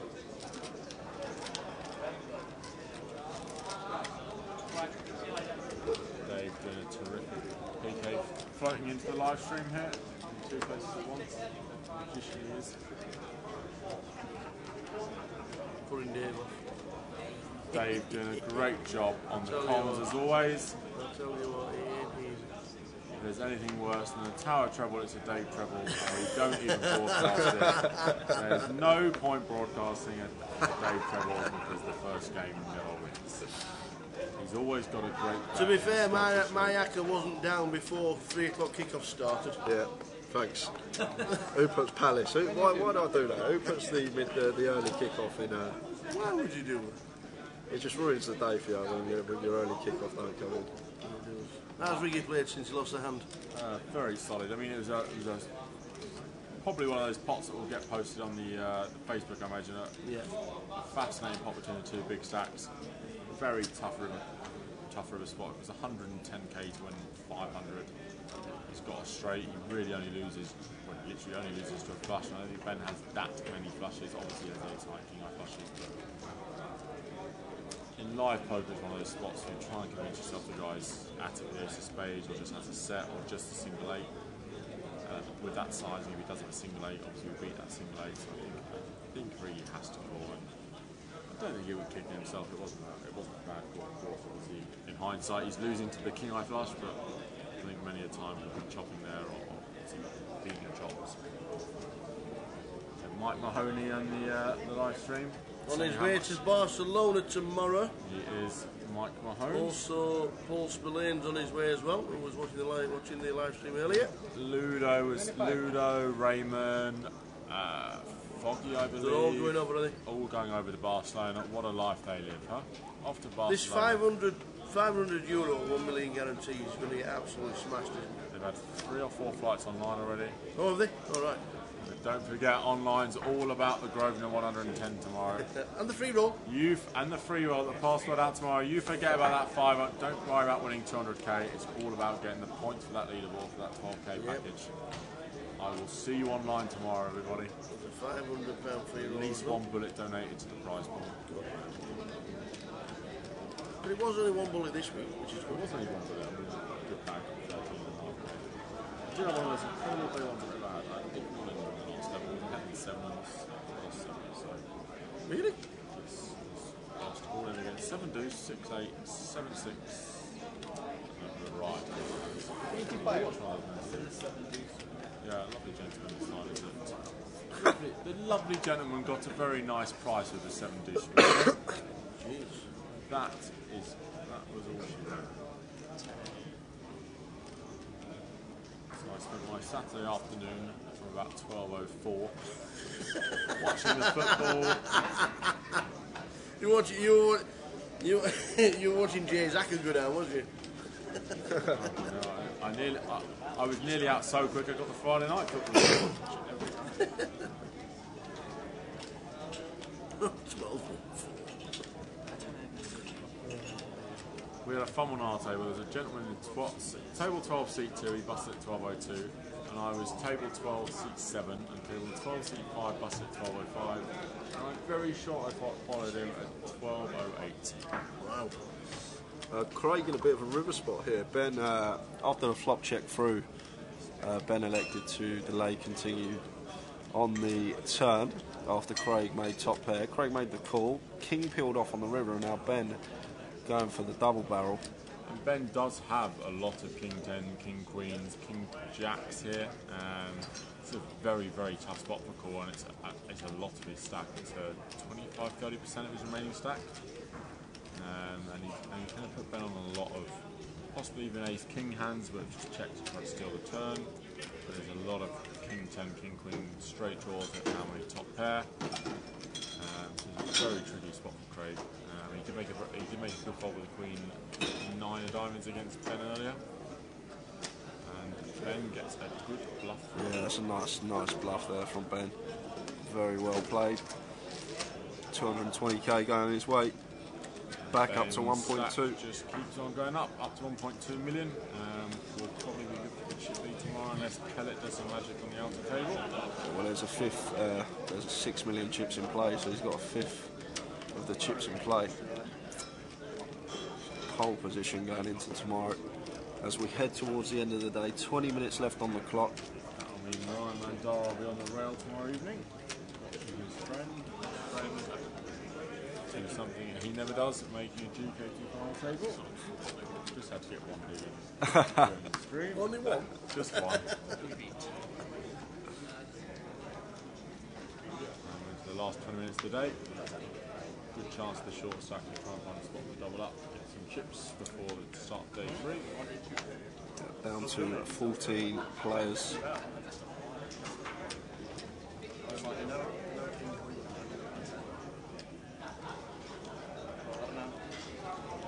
5k, 10k with his 10k big blind ante. So it's getting fairly pricey if you're on the big blind and under that sort of 20 big blind stack. But then 20k in the big blind does start to hurt now.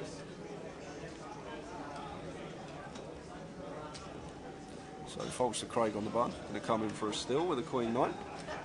Makes it 26.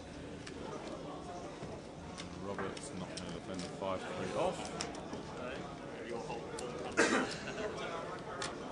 Somebody said to me, one of the operators does the big blind ante, and when it gets to a certain number, they go back to, they revert to normal antes. So I think the general rule is, I'm not sure if Grosvenor are following this, we'd have to ask someone in power, but I think the general rule is if we get to 5-handed, it's half big blind ante. So they 5, for instance, you played 5k, 10k with 5k. I think it's 4 or 5k. Somebody said they reverted back to individual antes. I mean, if I ever got deep enough in a comp since there's been big blind ante, I'll be able to answer that. I don't know if anyone on the chat knows the answer to that in terms of reverting back to normal antes. I think it's, is it 6-handed? I think it's between 5 and 6, 4 and 6. Do we know if that's confirmed for this event? It is.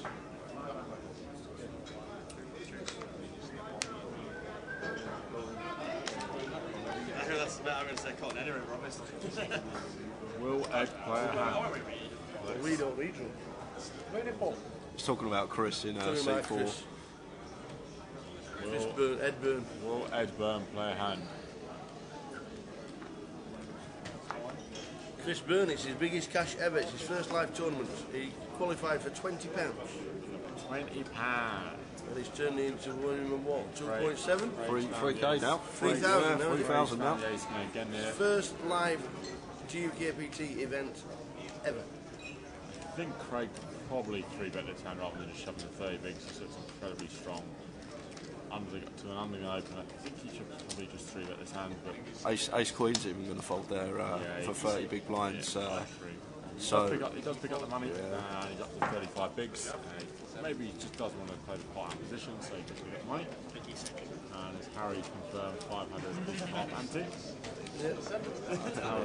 Tower's ideology of just getting rid of antes altogether is not correct, so it is a No, half no, ante. no, no. Not get rid of antes altogether. Somebody said that some operators, or one operator, goes, when it gets down to something like 4 tables or 27 players, they go back to a single ante, like individual ante, which doesn't make sense. In about 5 years, when I next make the last 4 tables of common, I will let you gentlemen know. Did you play much poker in Australia at all? I played a few times. I played the World Series Circuit event in Sydney. There's also a little poker club, not part of Sydney. Great. Sydney, the Star is a beautiful casino. It's a beautiful place to play poker, apart from the deal out of the shoot, which is very irritating. But good place to play poker, very good place. They deal out of a what? Shoot, like you know, blackjack and roulette, when they slide out, they deal out of that on the poker table. Really? Slightly professional. Yeah, very good place to play poker. A lot of very good cash games, a lot of money in the games, and an absolutely beautiful casino and hotel, restaurants everywhere. It's a beautiful place to play. You obviously have the Aussie Millions in Melbourne, which is a great event. But yeah, the poker scene in Australia is much like in America, where they're still living in 2010 in terms of poker, because they can't play online. So there is definitely money to be made if you're more talented.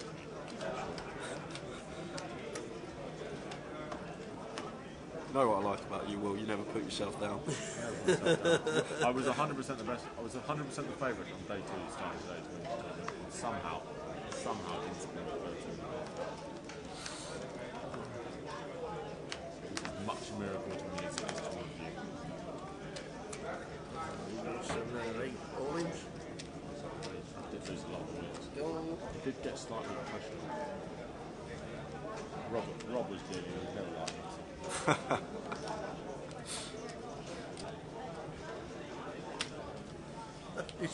You saw that cartoon the other day when the guy falls off his bike and blamed the poker dealers. Yeah, I shared that. Always the dealer's fault. Remember, if you're a poker player, even when you play online, however badly you play a hand, it's the dealer's fault. There's no way you could possibly have played the hand badly. It's the dealer's fault for dealing a terrible flop turn and river. Never your fault. You played perfectly. That guy falling off his bike. Remember, when you lose a pot, it's the dealer's fault. When you win a pot, it's down to your pure brilliance. That's the motto. That is the motto of a poker player. I have never played a pot badly myself, so I wouldn't know. But whenever I win one, I played it brilliantly.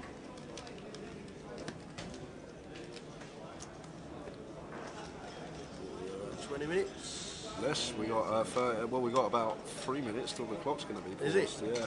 The GUKPT is absolutely booming this year. 437,000 in London and 308,000 pounds for a £1,000 tournament in Manchester. Unbeatable value anywhere in Europe, pretty much. The National League final figure. Yeah, so the National League just overhanging all this is just an absolute added bonus. If you can, get yourselves online and play the satellites, get into all the deep stacks and 25-25s, and try and get yourselves into these GUKPT main events. They're a pleasure to play, really enjoyable, really good structures, plenty of time to make some hands and play your game, so get on to Grosvenor Online Poker and do your best to do it. Play against people like me who donate every month to these fields, so make sure you get it. That's anybody.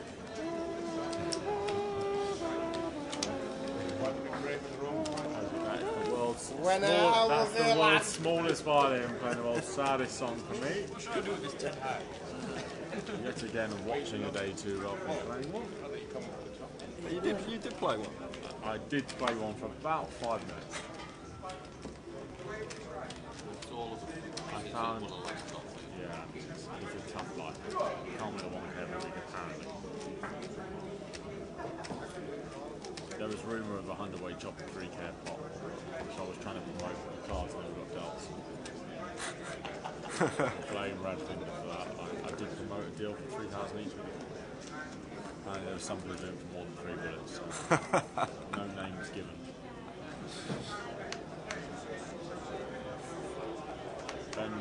Ben, I think, is probably almost definitely the reason this feature. He's spun his 400 up to the 1.2 million. After that, King Jack of Spades versus Riggs Jack 9. And he also ran that very good real bluff with the ace of 7. Great spot for Ben, to be honest. A lot of pressure to put on, got a big stack. Kellett's 140, hasn't he?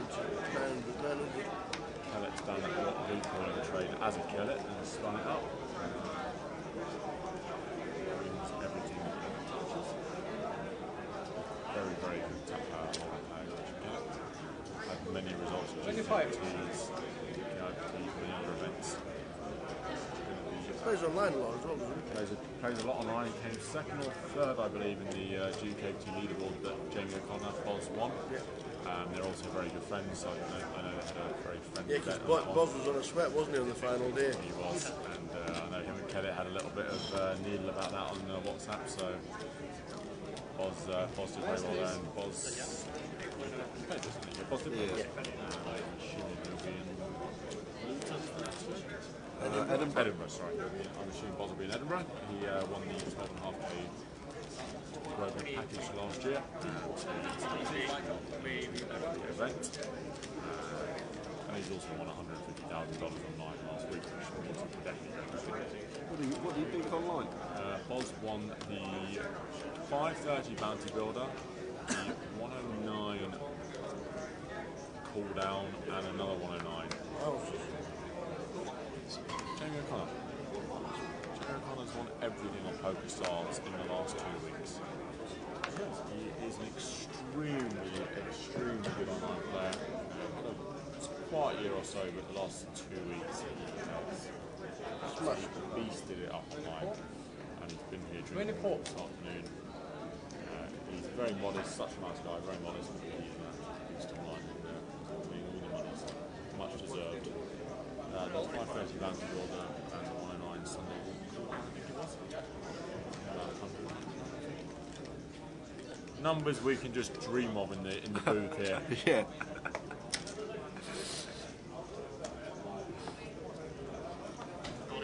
Daniel has raised it up and Chris has called the button, and if we get some hearts we're going to have fireworks. Super tomorrow, yeah.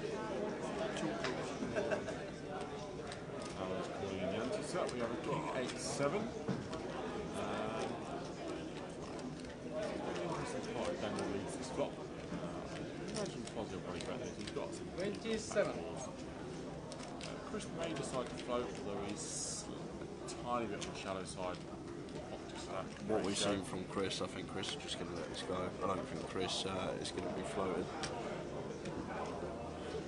The way he's been playing, he's been pretty solid. That is why Jay gets paid the big bucks. Spot on, he does let it go. Doesn't get too rigid with the Jack of Hearts. And Fozzie will pick up the top. So now the second biggest stack on this table is under 40 big blinds. So Ben has opened up a really nice lead here. Good spot. Unfortunately for him, not long enough today, but really good spot to put some pressure on. Very awkward sort of 20, 30, 40 big blind stacks for 8 or 7 of the other players. So don't want to get involved too much, and if they do find that hand, they just want to get it in. So Ben should be looking to get a lot wider here than always happens.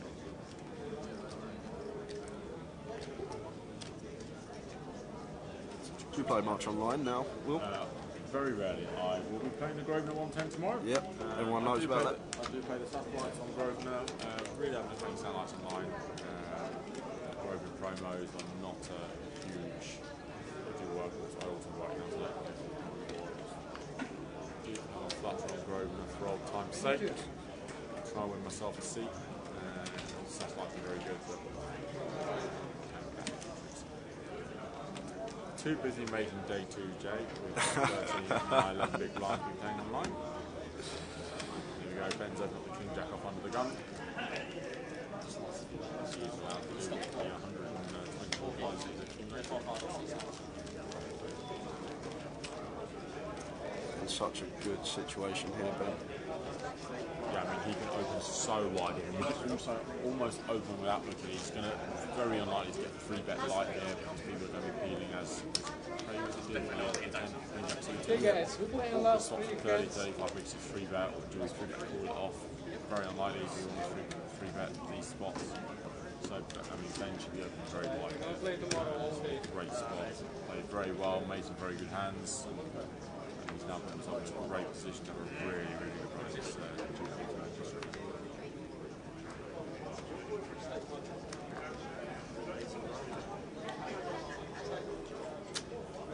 Play.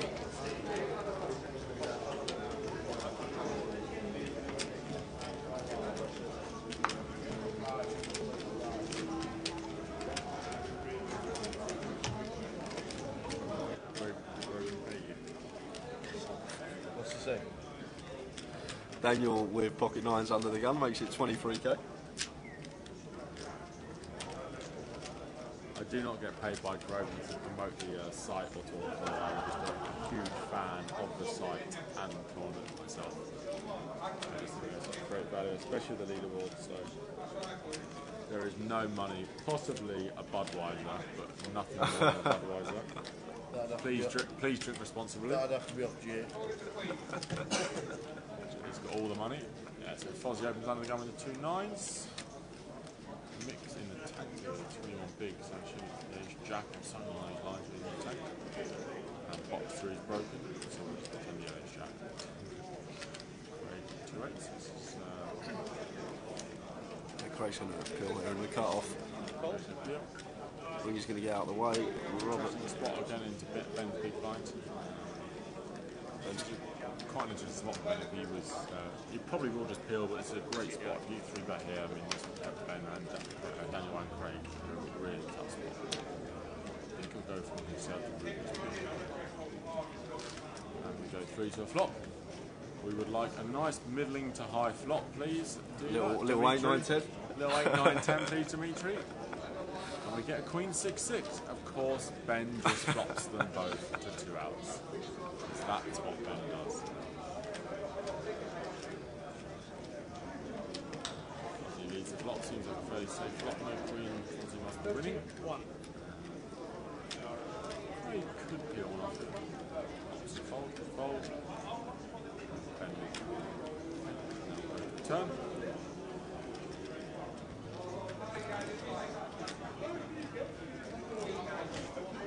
Fozzie down to 2-7. Has he bleed some chips while I went for a wonder? Ben makes the call as expected. Fozzie won the chip leaders at the start of the session. Rough session. 7 on the turn. I mean, that seems like a fairly safe turn for Fozzie. I mean, it should go check, check. Yeah, it should go check, check. Almost always. Rivers Ben might get. Sizes it. 50.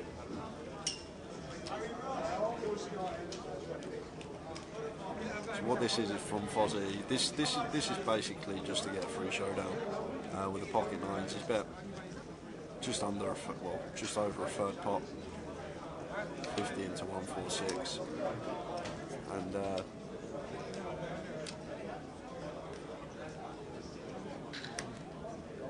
Ben makes the call. Because if Fozzie checks back, Ben leads for like 78k. Epic shove on the river of Fozzie. Yeah, it would be incredible. He just rifles in 4 diamonds here. I wouldn't put it past him. I've had a lot of poker with Daniel. I imagine it goes check, check, but I mean, if Fozzie finds a shove here, Ben is going out as well. Unfortunately, for the viewers, it does go check, check. That would have been some sicko shot on the river. Pick up another pot, and we've got 3 million, 5 million, so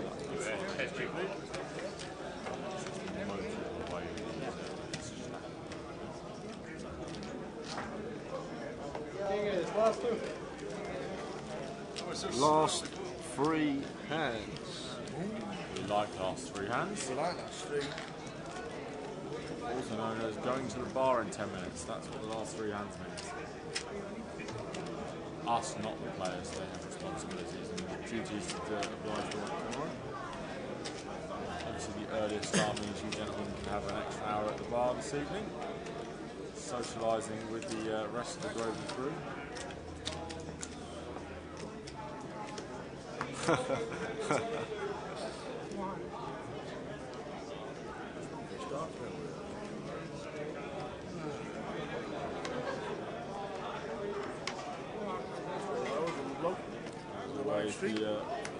The feature table and stream are going spectacularly well, apart from the C3. We will get that fixed tomorrow, I assume. Well, maybe it will be fixed by Edinburgh, I'm sure. 100%. And Craig's finding the issue suited, he's going to open it up. Chris has opened 10-9 off under the gun +1. Chris has been playing fairly snug, so very random, fruity open by Chris. 62. Really solid. Maybe he just thought he'd get his image to get this through. well, Craig's picked the wrong time to free bet. You can't account for Ricky waking up with a hand behind you. Free bet perfectly fine. It's a good read. Chris is opening light here to free bet the ace jack. Very unlucky Craig. He folded the ace queen early when Chris had the 2 jacks, and he's picked up a good read here that he was lighter and unfortunately just running into his hand there. You can never account for someone waking up with a hand behind you. It just happens sometimes. What are the chances Ben wakes up with 2 queens? I'm going to put it out there now. 2 queens from Mr. Ben. He's just going to slowly put it in. He's thinking about 3 betting. Let's put the line and flip the 7 down. Here we go. They're all in. Craig's going to hate that after the free bet. Ben's queens. Oh, Ben didn't find the queens. He might have done, he might have just folded. Must have been a dealer. Oh, he had one. Queen 4 off, I got one of them right. And Craig's going to be unfortunately going to fold the ace jack suited here. Did nothing wrong, very good free bet spot, and unfortunately someone just woke up with it. That's the run that they talk about in poker. When you true bet the ace jack, everyone snap folds, you go up and play well. Yeah, the original 3-bet great because Chris was actually really light with the 10-9, so he picked a really nice spot, but really just woke up with the goods behind. He's thinking about this, he's dwelling, but Craig just can't call this off. He's just very relaxed. Lay back in the chair, vaping in hand, he's far too relaxed. Very good follow those shot spots. Looks very pretty, but unfortunately not so brilliant too. Let's have some action with the last 2 hands, please, gentlemen. Night, Mum. Right, mother. Ah, the mighty Gail Hard. I've heard so much about her. Gave birth to the legend sat next to me.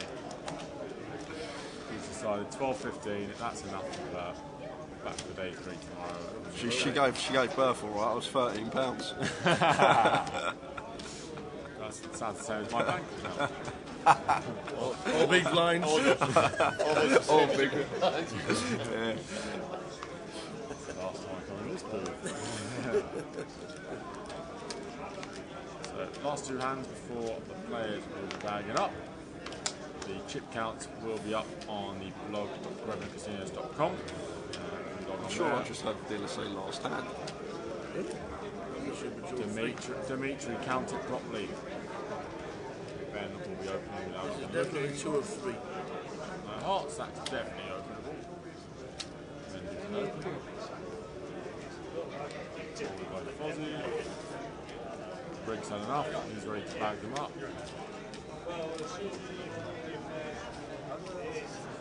Box 3 still not working, unfortunately, but Ben doesn't.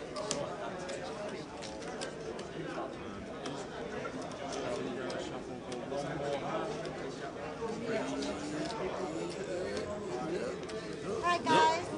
Oh, there we go. Bags are there. Bagged up. And your full chip count on these bags. There will be a redraw tomorrow, and we will be starting at 12 o'clock. If you want to open your own bags, please make sure you are here at least 10 minutes before. We will be starting on time. Well done, and see you all tomorrow. What time is it tomorrow? 12. So we're going to go over to Tower with the end of the day chip counts, thanks to Will, and we will be back tomorrow at 12:30.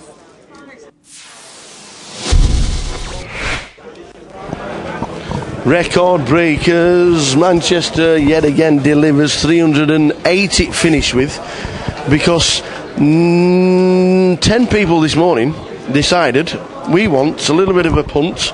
We've been eliminated. We've had to come to Manchester. I've got the digs for the night. I might as well buy in again. You was one of them. I was.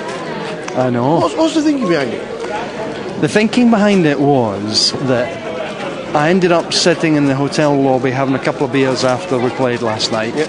And at 5 o'clock this morning I went to bed and I thought, because I wasn't planning on playing, and then I was speaking to some of the guys and they were saying, well, do you know, it's still 17 bigs when you get it. Still playable. Yeah. And I went to bed and I thought, well, do you know what, when I wake up, if I feel like it, I'll play it. But I'll get some sleep and I'll probably sleep in. Yeah. Of course, at 9:30 this morning, the guys in the maintenance department were in the room down below, drilling and screwing and banging and all the rest of it. And I'm going, oh, you've got to be kidding me on. So when it kept on going, I thought, do you know what, this is an omen, I'm just meant to go and play this, so I might as well get up. So I got up, came over, and bought in, and that's what it is. And I've managed to spin up a nice little stack. Is it literally one move, or do you actually have an orbit? 2 orbits? No, I mean, I got off to a reasonable start. I sort of won a couple of hands uncontested. The best thing was, when I sat down this morning, I was on the button. Yeah. So before I started, I already felt as if I'm free rolling at least half the orbit here, because I'm not having to put a single chip in play. But then I managed to win one of the blinds uncontested. So now you've picked up a few chips, and you know it goes on like that. Then up and down, and then I just managed to find a few hands, and then we have a decent day. We're getting the money. What was that like, from 37 down to 30? That was rapid, absolutely rapid. It flew in. Couldn't believe it. and we were just getting ready for a bubble, and then they said, "Oh no, it's gone. Don't worry about it. Don't worry about hand for hand." So that was great because there was no messing about, and so I didn't have a big stack at that time. That proves that day 2 buying's work. Yeah. You got into the money. Yeah. And now you made day 3. Awesome. Just want to make that final table and then hopefully get to the big dough up top. So just over $500,000, just over 500,000. 580. Yeah, top, 580. So yeah, pretty chuffed with that. Just shows it can be done. It can, of course, it can. Just shows it get can those be done. day 2 entries in, people, on the GUKPT. It's a great edition. You get yourself stacked, or get yourself your put in your bag. Oh, dear, I've got a beer coming. Top man, have we? Oh, yeah, thanks, mate. Fantastic, and it just shows you the day 2 entries. Great addition. He spun it up and he's now made day 3 and he's got over starting stake. There are 14 players left. All the chip counts will be on the website very, very shortly.